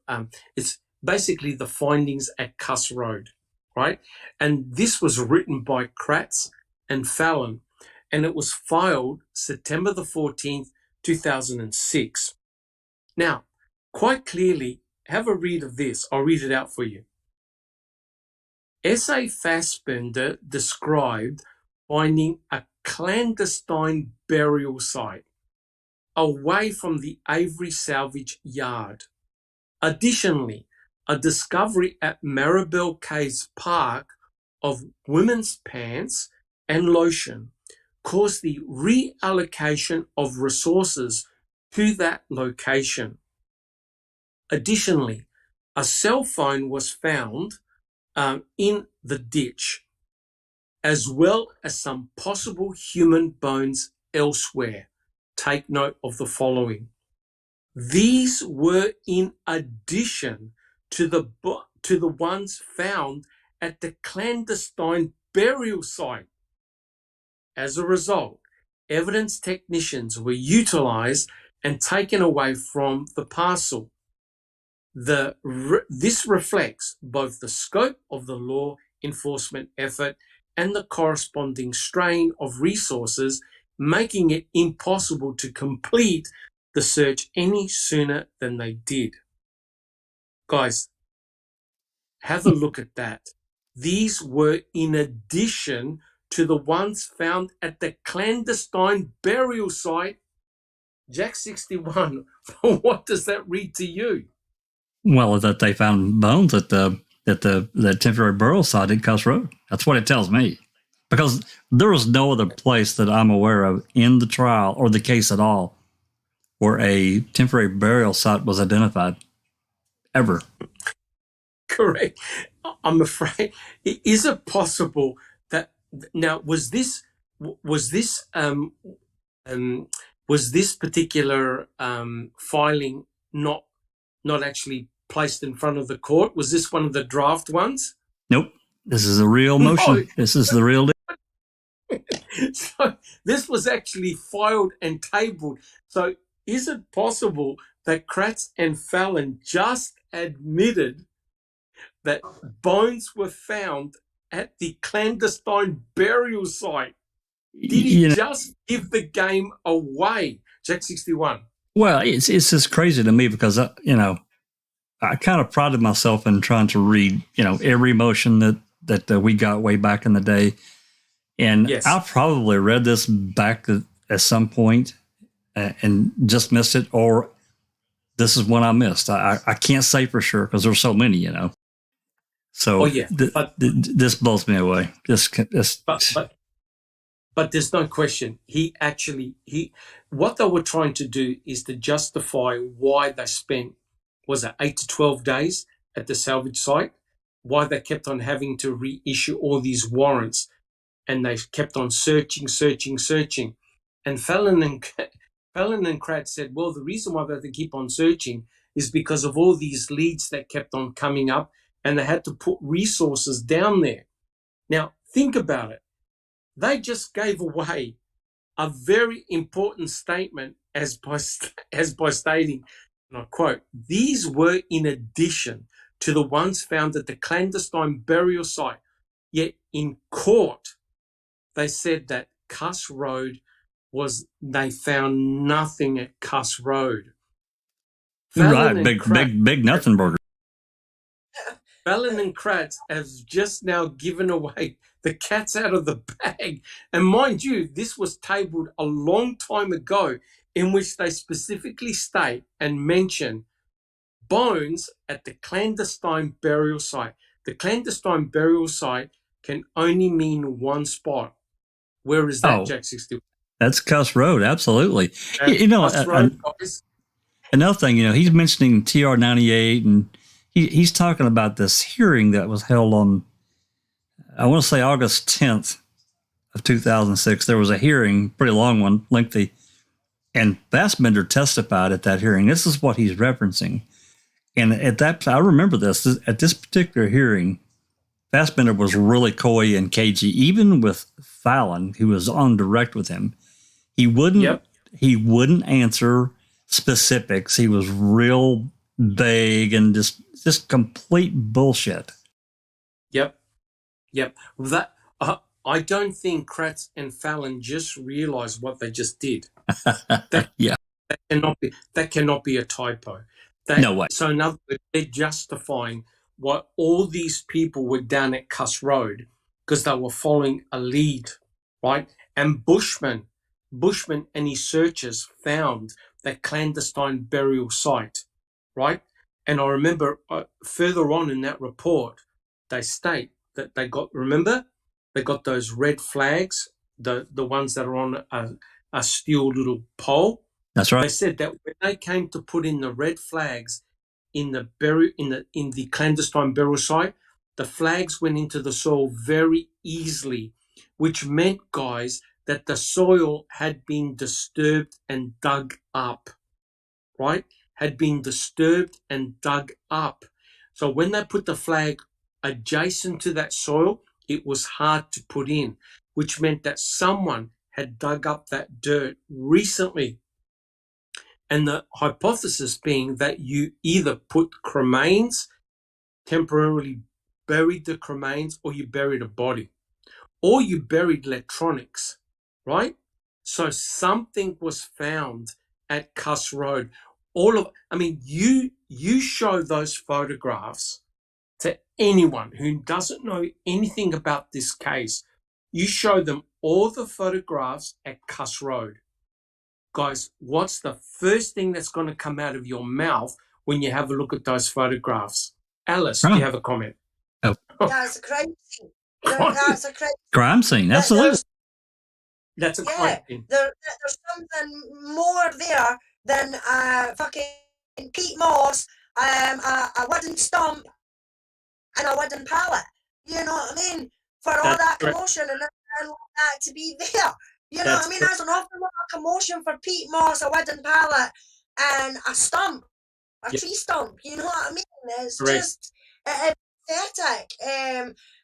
Paul Papiat says exactly the same thing. He says, so you mean the 20 vehicles, floodlights, and mobile forensic labs wasn't for a stump? No, but it now makes perfect sense.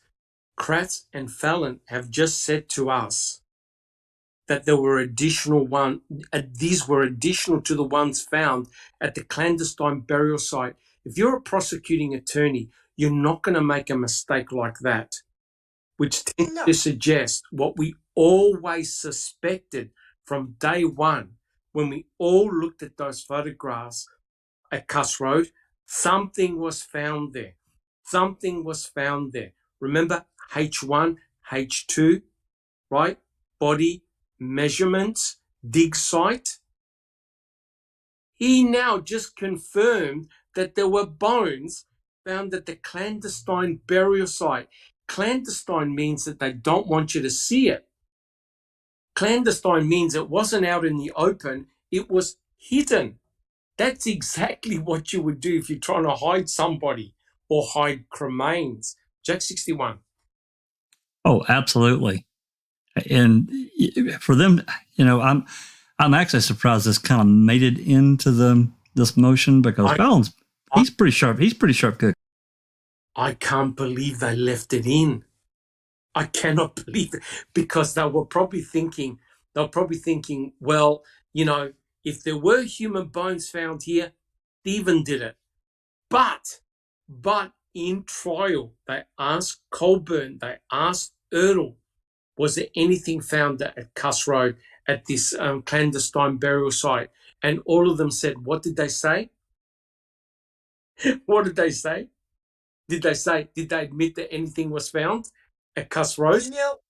Nothing to see. Well, yeah, a couple of peat moss bags and a rotten pallet. That's it. Right. Yeah, right. A wooden pallet, a tree stump, and some peat moss. You know what I mean? So, Anthony House is asking, did Bushman have his dogs with him? Yeah, he had a think. And he's asking, what made Bushman track to Cuss Road? Well, that's very interesting because Bushman was a dog handler. Okay, he was a canine dog handler. Whether he had his dogs with him, I do not know. I must admit, I haven't read it anywhere. But if he's a canine dog handler, that's a possibility. But the shenanigans just don't stop here. Jack 61, did you have a quick comment? Yeah, I think that, well, I've got two, but I don't think his dogs were, I don't remember seeing anything about his dogs being with him. But as far as the searchers, they were assigned to a certain area because there was like four or five search groups, A, B, C, and D, maybe E. I can't remember. But anyway, my second comment, Doc, was if you look at the photo I've got up right now, this, and there's more. This is just one. Yes. I ran across it. Yeah. You can see the crime scene tape where my cursor is down there. It goes up, stops up there beside that utility truck, goes to the right, back towards the burial site, but also it still continues up the road off to that trail that goes to the deer camp, and it runs down that road too. Yes, huge. It's a huge area that's been taped off, and right down there near the deer camp, there's also a burn barrel, right? Yep. There's also a burn barrel there as well. Now, what is remarkable here is that the burn pit, which we'll talk about in a minute, the burn pit itself is not ideal to convert a human being to bone fragments, but a burn barrel is. Now think about this. If Teresa Halbach was dismembered, and potentially they could have just simply burnt the legs, the arms, and the head, right? Which would have meant it would have been fairly easy to cremate and burn in a burn barrel. The torso would have been the hardest to burn because it contains all the major organs, right? It would have been easier to dump the torso or bury it than try and burn it, okay? But burning the arms, the legs, the heads would have been very, very easy to do, right? And the mere fact that 50 to 60% of the torso is, of the skeletal frame is missing is very, very telling, right? Because they found no entire rib bone. They found no spinal column. And the spinal column is much harder to burn. It's more resistant. The bones are dense. The head is very hard to burn. In a professional crematorium, they have to use a metal bar in order to crunch the bones down because the bones are actually quite strong. Alice, do you have a comment? Jennifer Manning is asking, is this new evidence or is this disbarred or is it nout? Well, the thing is, this has been known since what? 2006. It's been known since 2006. I don't know if Kathleen Zellner is aware of that because that's mind-blowing, right? The state in court said there's nothing to see here at Cuss Road. Here we have two senior prosecuting attorneys who've just admitted that there were additional bones found at the clandestine burial site. And the reason why they had to bring all that support down at the Cuss Road was because they were following leads. Now, you can see from the pictures that Jack 61 put up, there are actually lights, tower lights. There's actually a big blue tarp, a huge blue tarp on the ground of disturbed earth, right? Which means that it is, guys, it is a crime scene. If nothing was found at Cuss Road, they would have been in there maybe 15, 20 minutes. They would have looked at it and said, no, there's nothing here. But the mere fact that they brought floodlights, enclosed the entire area in police tape, put a blue tarp on top of the disturbed earth, means that they were preserving the crime scene, right? They didn't want anyone to touch it.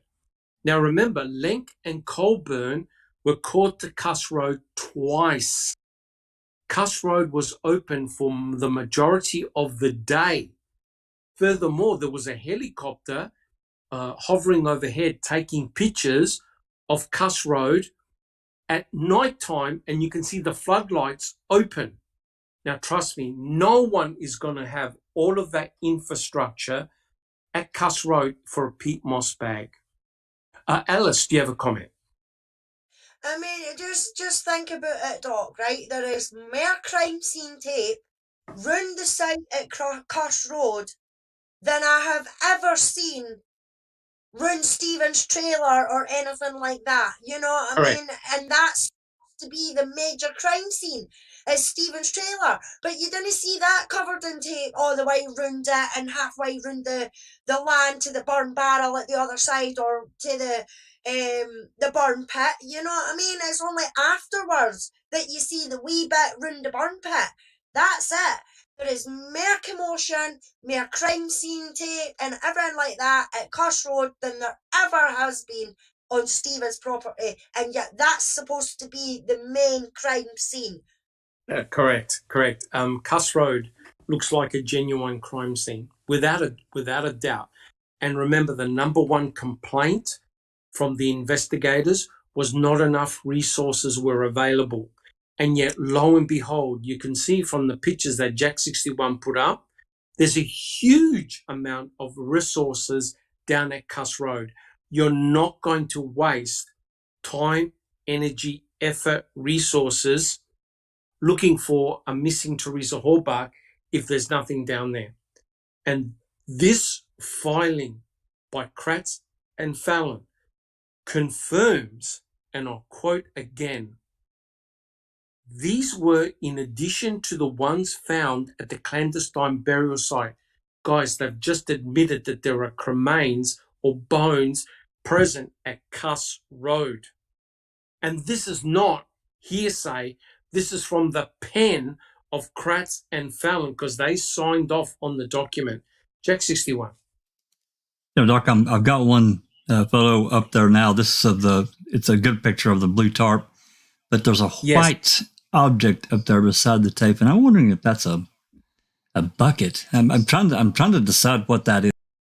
Any ideas? I think it could either be a smaller tarp where they collected things on top of. So if there were things in that particular area of disturbed soil, they could have picked up objects, i.e. bones, cremains, maybe burnt electronics, and placed them on that white. I don't think they're light towers, but I have to. You can't tell because of the resolution of the picture, but right. There were definitely white light towers present at Cuss Road, right? But to me, this is spine tingling. We have been arguing for years and years and years about the possibility that something of significance was found at Cuss Road. Remember? And also the calling of the ambulance going down to Cuss Road. And lo and behold, here is a report filed in 2006 talking about additional bones found at the clandestine burial site. That's truly remarkable. But Jack 61, do you have the next little snippet that I gave you? It's the search warrant of the disturbed earth. I do, Doc. Just give me a second. Let me pop out these photos and we'll get to it. No hassles.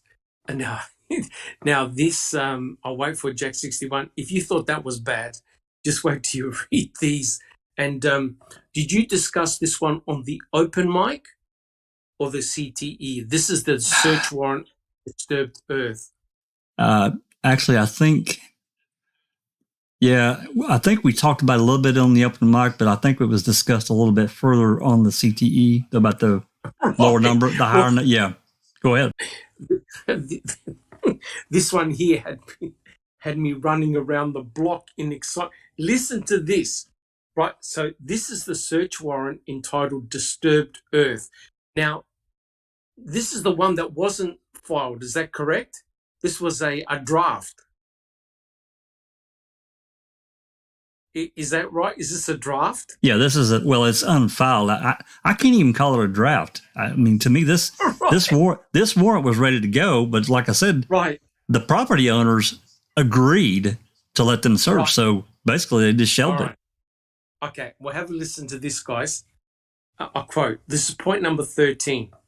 Your affiant is informed that dog handler Julie Kramer from Great Lakes Canine utilized a cadaver dog in the search. A cadaver dog. That will be Brutus.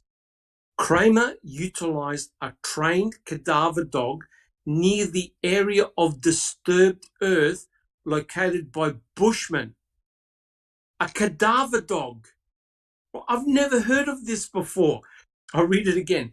Kramer utilized a trained cadaver dog near the area of disturbed earth located by Bushmen.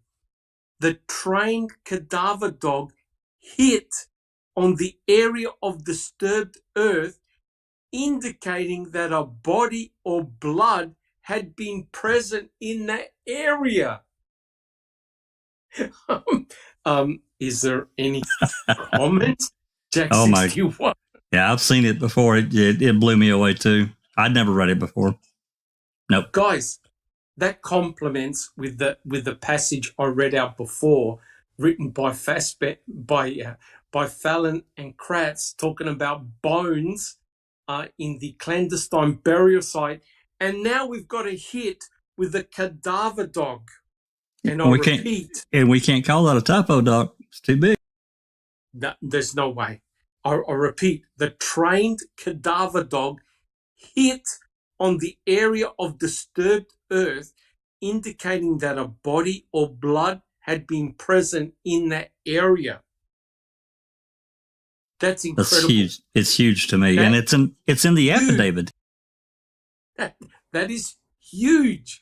But to make matters worse, have a listen to this. This is point number 15.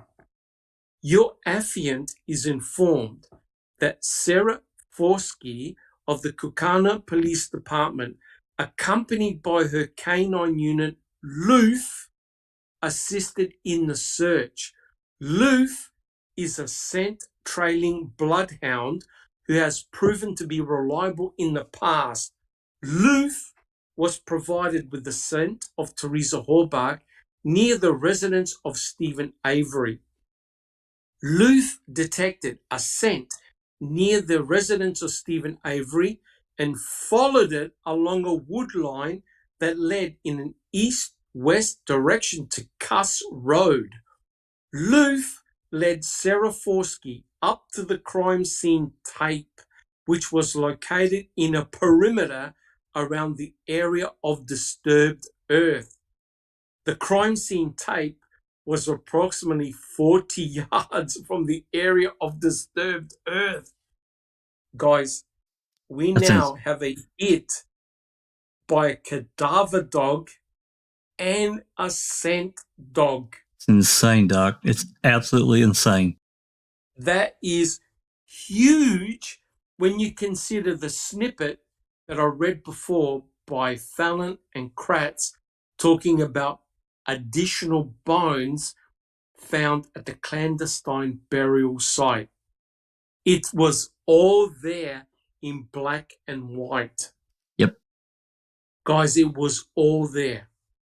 That is phenomenal, right? Which now leads credence to suggest the investigators lied, Kratz covered it up in the trial, Colburn directly lied on the stand, same with Erdl, unless they took the cremains or bones before Erdl got there, right?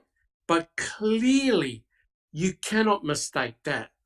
That is a hit by a cadaver and a scent dog, guys. Yeah, this is another thing that, personally, I know that I've read a lot of warrants, and I know you have too, Doc, and other people have. And I know that, sometimes officers, they exaggerate and they get a little creative in order to get their warrant. And this is especially true, if it's a one-off, if they're going into one small location, they really need that warrant to pass, and they might pile on a little. But here's the deal. These guys had been all over that property. They had already had a number of warrants signed off. I don't know how many by that time. Yes. Probably 4, 5, maybe even more than that. And so to me, that right there immediately takes away. Number two, I asked Saprikop. I was actually had the opportunity to ask him about a police officer doing exactly what I said, getting creative, with a warrant. Yes.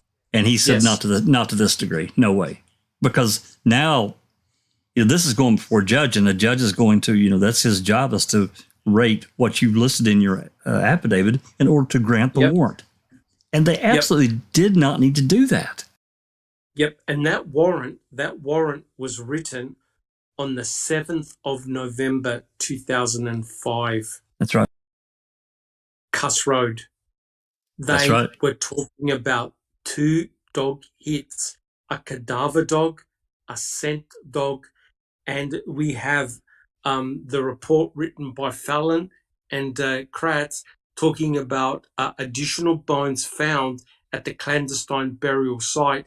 And we've got all the photographs that demonstrate strongly that Cuss Road was indeed a crime scene. Guys, that completely changed the dynamics of the story.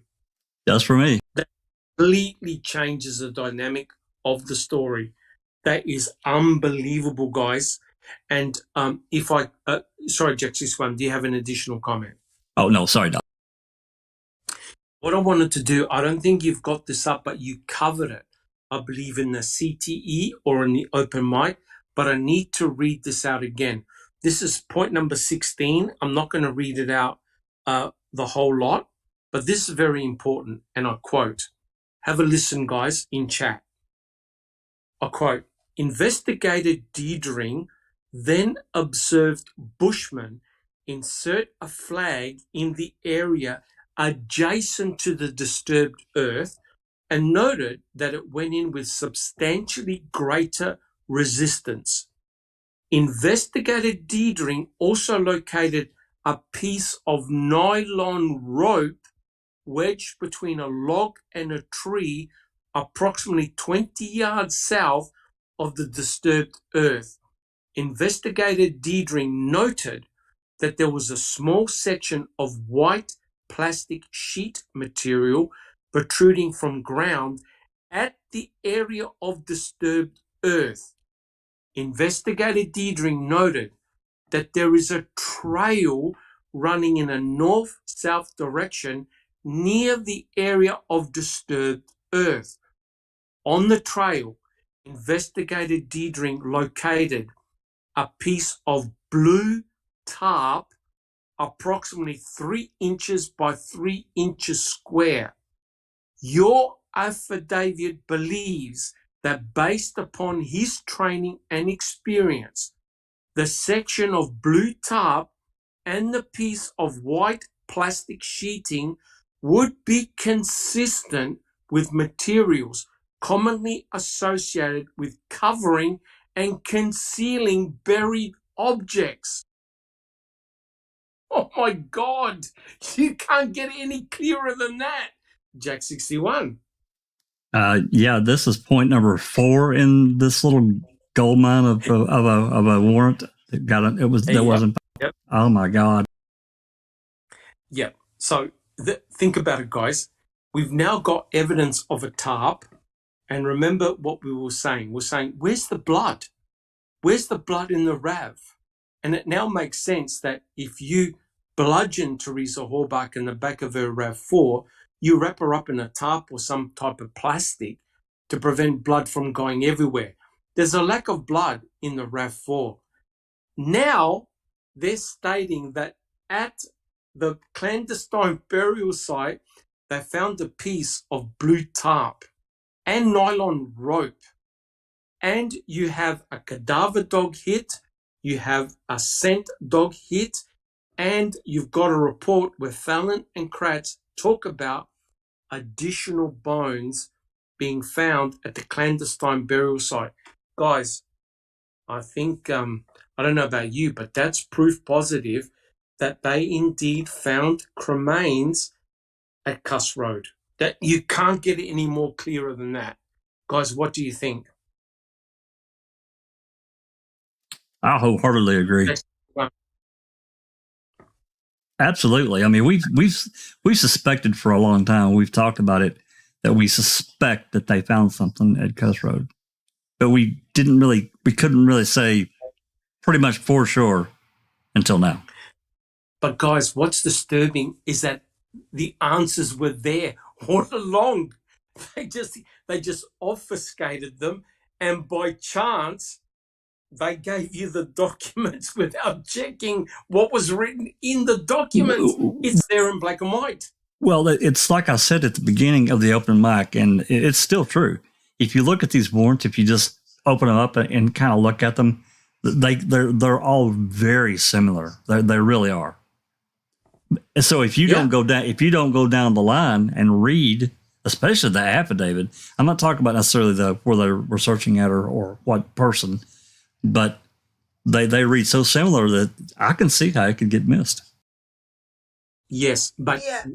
oh, sorry, Alice. No, it's just a couple of things in chat. One for Graham Moss is, if this isn't a case of insufficient representation for Stephen, I don't know what is. And then Andy B says, surely KZ has these documents. Can they still be used now, though? Well, wait. I don't know. When it comes to these documents, you've got to remember, Jean and Jerome were only they only had 10 months or something like that, was it, Doc? They didn't have a huge amount of time. Correct. Yeah, to go through the case files and everything like that, and the state just bombarded them with document after document after document after document. So yeah, I thought they did a good job trying to do what they did for Stephen, but I also do think that they missed out a lot of information as well, maybe because it was only they two, you know what I mean? They didn't have trainees or understudies or anything like that helping them go through all this paperwork that they were getting bombarded with the state. You know what I mean? So, I mean, maybe this stuff was in beside there, and maybe because of how much that they had to go through, maybe they didn't notice it, or because they just skimmed over it, they didn't think it was important enough. They could not have read this. I don't think they had them, Doc and Alice. No. I don't. No, they could not have seen it, because anyone looking at this would have put two and two together and thought, oh God, there were bones at Cuss Road. There were bones at Cuss Road. And if you look at the timing, what you got to get into your minds is the timing. The timing is this. The chronology is this. You have the events at Cuss Road. Then the very day after, you have the finding of the cremains, the key, the electronics, and the number plates. All of a sudden, after November the 7th, after all the guys are at Cuss Road, all the primary evidence gets found the day after on the salvage site, right? Now, who's to say that if there was material present at Cuss Road, that it wasn't gathered up in a clandestine manner and simply brought over to the salvage yard and dumped? Because what I can't get out of my mind was, I think it was Erdl, who was asked, well, how did you find the cremains in the burn pit? And they stated they were in a pile, sitting on top. But if you look at the photographs that were taken by Trooper Reese, there are no cremains sitting on the ash pile. So did they now just give the game away that the cremains were simply just dumped on top? This is truly a remarkable find. Alice. Just a few comments from chat. Jennifer Manning says, could they still say Stephen Avery could have still done it? Andy D is saying, does this point more towards Bobby? Well, It's hard to say. I mean, the way the case in that work, the way the state in that works, yes, their excuse probably could be, oh, Stephen could have done it. You know, that's where he stored the body. You know, and then he went back and he did all this, and then brought them for there to the yard and put in his own pit and everything like that. So, according to the state's narrative, I probably, in my opinion. but you see now, guys, let me reread what Ken Kratz wrote, and it now makes the penny has dropped. I'll reread what he wrote. More shockingly, the fact that the dogs found Teresa's scent is offered as proof that bones found near Cuss Road must be hers. Forget that no expert from the state, the FBI, or the defense could conclusively say that those scattered bones were human, much less those of Teresa Hobart. What he's saying is, yeah, okay, yeah, there were bones, but no one tested them, so we can't prove that they're human or Teresa Hobart. So, in effect, that's an embedded confession with what we've just read out in those two snippets, that the clandestine burial site, there were bones present. Alice. Yeah, Angie Dickinson says, so this also proves law enforcement did the planting and why they wouldn't let Deborah, the coroner, on the salvage yard. 100% correct. This now makes perfect sense. If you're going to do a setup, like if you're law enforcement and you find these cremains, right? The first thing that's popping in your head is Stephen did it. Stephen did it. She was at the salvage site. Stephen did it. Oh, but the problem is the cremains are not actually on his property. The RAV4 is not on his property. It's going to make the case harder. How do we sweeten the deal? You bring everything back, right? You bring everything back to the property. Now, before you say that's impossible, they were all out. There was nobody on the salvage yard. It was free, open reign, and you could get access to the burn pit very, very easily, directly from Cuss Road. You just go across the cornfield, boom, you're there. You put them in buckets, you're there. You got no problems at all. Jack 61. Yeah, I was just going to say that, Doc. I had this walk across the cornfield there. They're right there at Avery's trailer. So, but, this, what you're talking about there and what actually Alice was talking about, I got to a bit of a debate. I won't really call it an argument with a guilter yesterday. And we were talking about this item found in the RAV, this blunt and bloodied object. Yes. And they said, well, even if it was found in there and there was blood on it, it was Stephen's. I'm like, there's absolutely no way. There's no way you can know that. Wait a minute. For a start, where is the bloody object? Exactly. Right. So what you're doing is you're speculating on speculation. Right? Yes. And if you think about it, if you hit somebody on the head with that blunt object, you're going to find the victim's blood on that object, not your own, right? And so you think about it. This would have been the perfect item to frame Stephen Avery with, correct?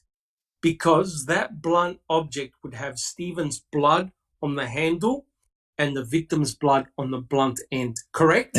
And potential fingerprints, yes. Yeah, and fingerprints. So that object, it's in itself, would have hung him then and there. So where is that bloody object? Did that bloody object have the same DNA as A23? Yeah, it tells me that something. Yeah, I mean, it tells me that something else happened. I mean, or something else was found on it, and it had to go away. That's correct. It disappeared.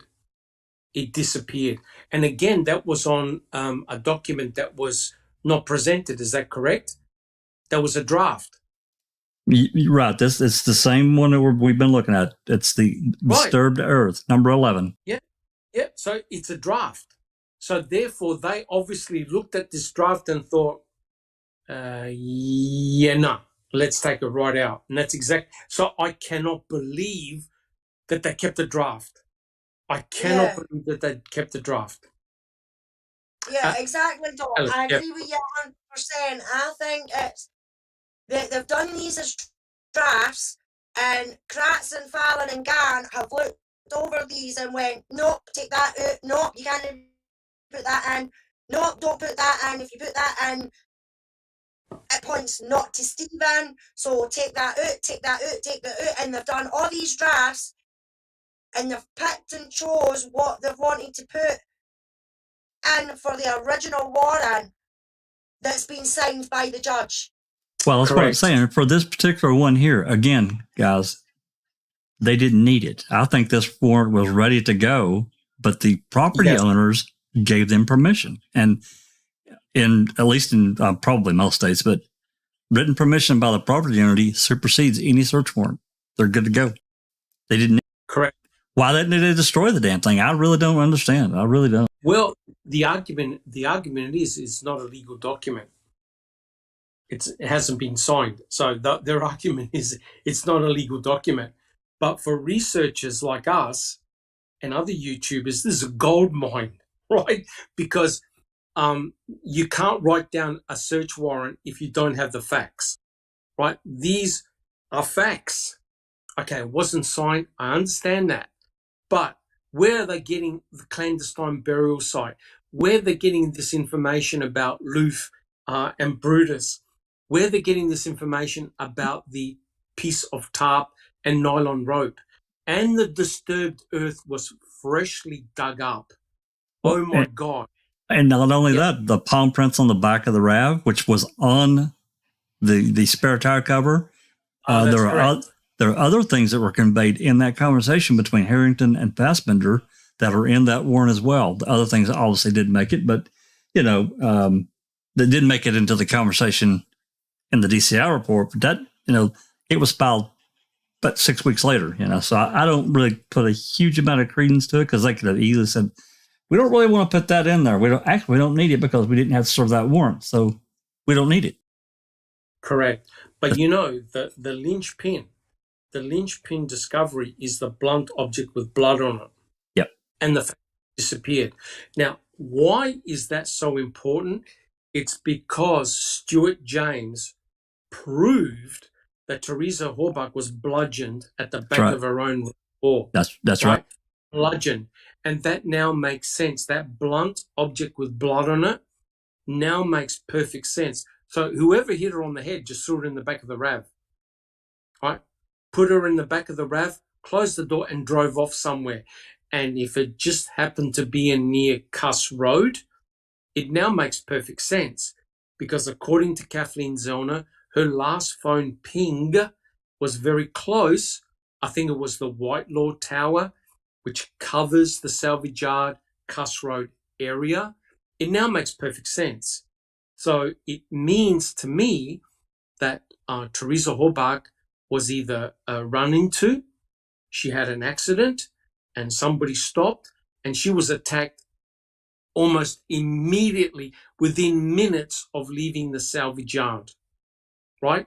And as Kathleen Zellner showed, Cuss Road at that area there is so heavily wooded that you can hide a RAV4 in there, no problems. Unless you're walking there, you'll never spot it, right? And as I've read in that little snippet, right, it says, your affiant believes that based upon his training and experience, the section of blue tarp and the piece of white plastic sheeting would be consistent with materials commonly associated with covering and concealing buried objects.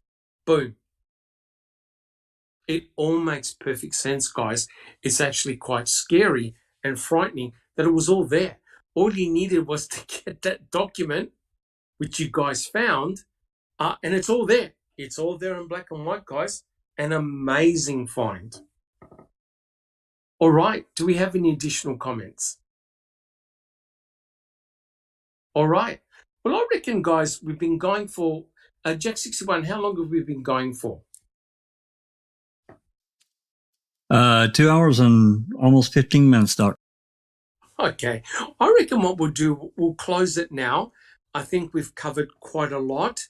We've talked a lot, and I think this is really food for thought for our audience to think about.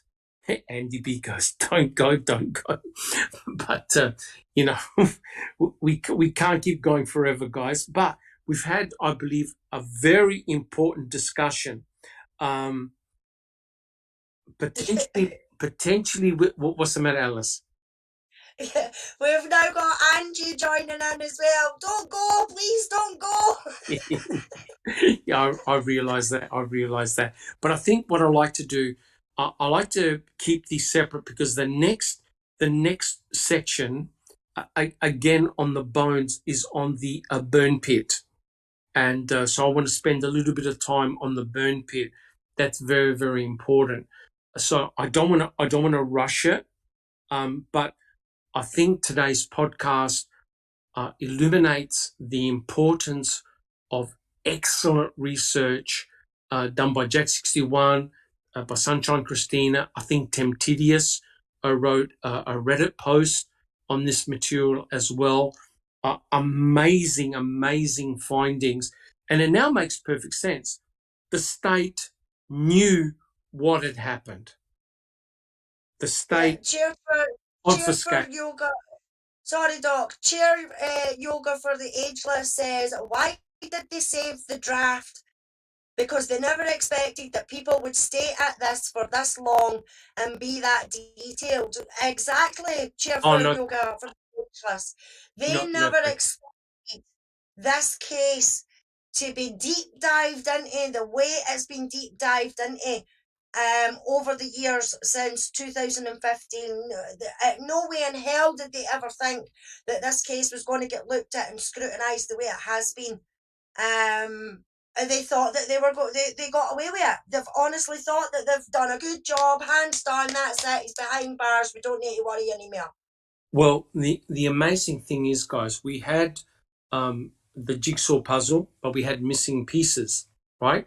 And we've discussed on Foul Play, and many other fine researchers on YouTube and other channels discuss the very, very same things. There's something seriously not right about Cuss Road, right? And in court and in the trial, they kept on saying, nah, Cuss Road was nothing. And yet here in black and white, written by them, it goes to show that, yeah, something definitely was found at Cuss Road. They obviously forgot about the narrative that they were going for, and Kratz covered it up by saying, oh, well, the bones weren't tested. It now makes perfect sense why you want to give away those cremains. You don't want any of them tested. And now all the cremains are all commingled together, right? So now you don't know which ones came from the burn pit, Yunda burn barrel number 2, the Manitowoc County gravel pit, and now we probably have to include Cuss Road. Oh, definitely. Right? Everything is commingled. You've got nothing that you can say, okay, were the bones found at the Cuss Road, did they have cut marks? If they did, she could have got cut to pieces, dismembered right there. Why are you using tarp? You're using tarp to hide things. And I think someone in chat said, also use a tarp to keep things dry, right? That's true too. So were her burnt electronics found there as well, right? Because it's amazing that it just so happened that Bushman and his searching crew, they found Cuss Road.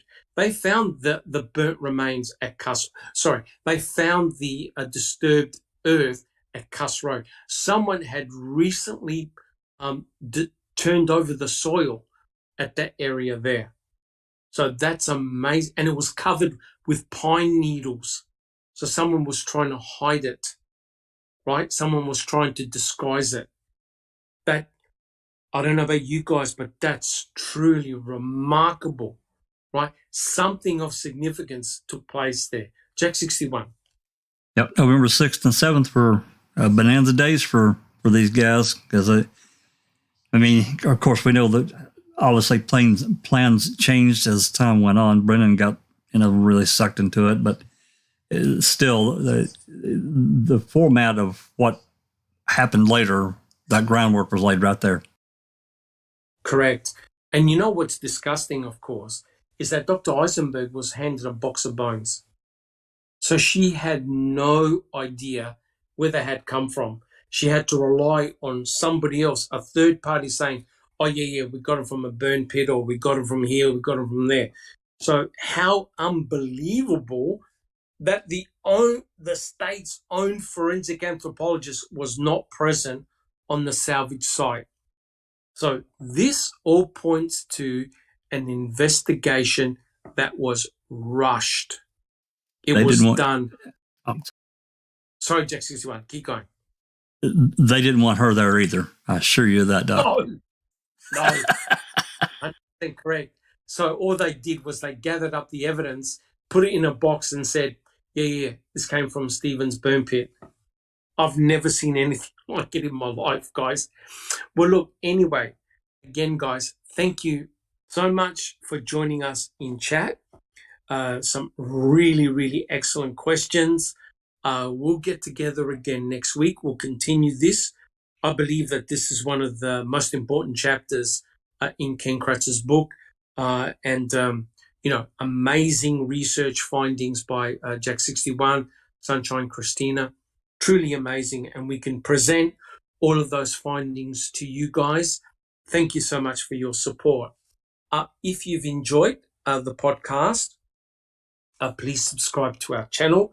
Give us a thumbs up if you enjoyed today's podcast. Thank you so much. And please support the other excellent podcasts, the Crime Theory Exchange and the Open Mics. Jack 61, are you doing an open mic this week? I haven't completely decided. I got another project that's actually on the Coburn and Coburn Netflix lawsuit that I'm kind of working on. Awesome.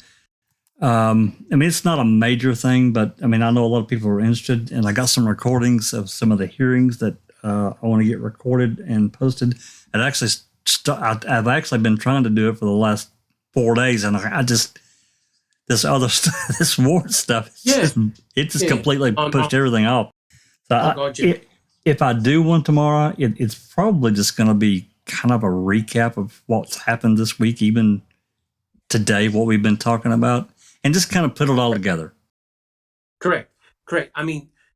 There's no pressure. There's no rush. Right. When you've gathered your information, when you gathered your material, you do a podcast. That's my approach. There's no point in trying to rush something. I think what we've talked about today, really, it's going to take a long time to digest, because I also found a couple of other shenanigans involving DNA as well, which I never even saw before. And I'm telling you right now, the crime lab, they should be not the Wisconsin State Crime Lab. They should be called the Nostradamus Crime Lab. There you go. Right? I'm interested now. These guys were finding stuff that before they even tested it, put it this way, before they even did searches of databases, they already had answers, which points to what I suspected all along. And I think this just proves it. So hopefully we'll get to talk about that in a later podcast. But look, guys, I'd like to thank everyone in chat. Thank you so much for joining us. It's been fantastic. Thank you for your support. All of us from Foul Play, it touches our heart, your constant support through good and bad times. Again, we'd like to say thank you to Ripper Jack for giving a shout out to us. We really appreciate his hard work, and we hope he comes back soon when he's ready to. Thank you so much, guys. And I'd like to thank all my panel, and I'd like to quickly go down my panel. Tell us how you are, how you're coming along. Alice. Yeah, doing good, Doc. Back to doing lives about Luke. I did the one about the media, and I showed the two documentaries that was done, 2007 and then 16 years apart in 2021. And they were coming to the same conclusions.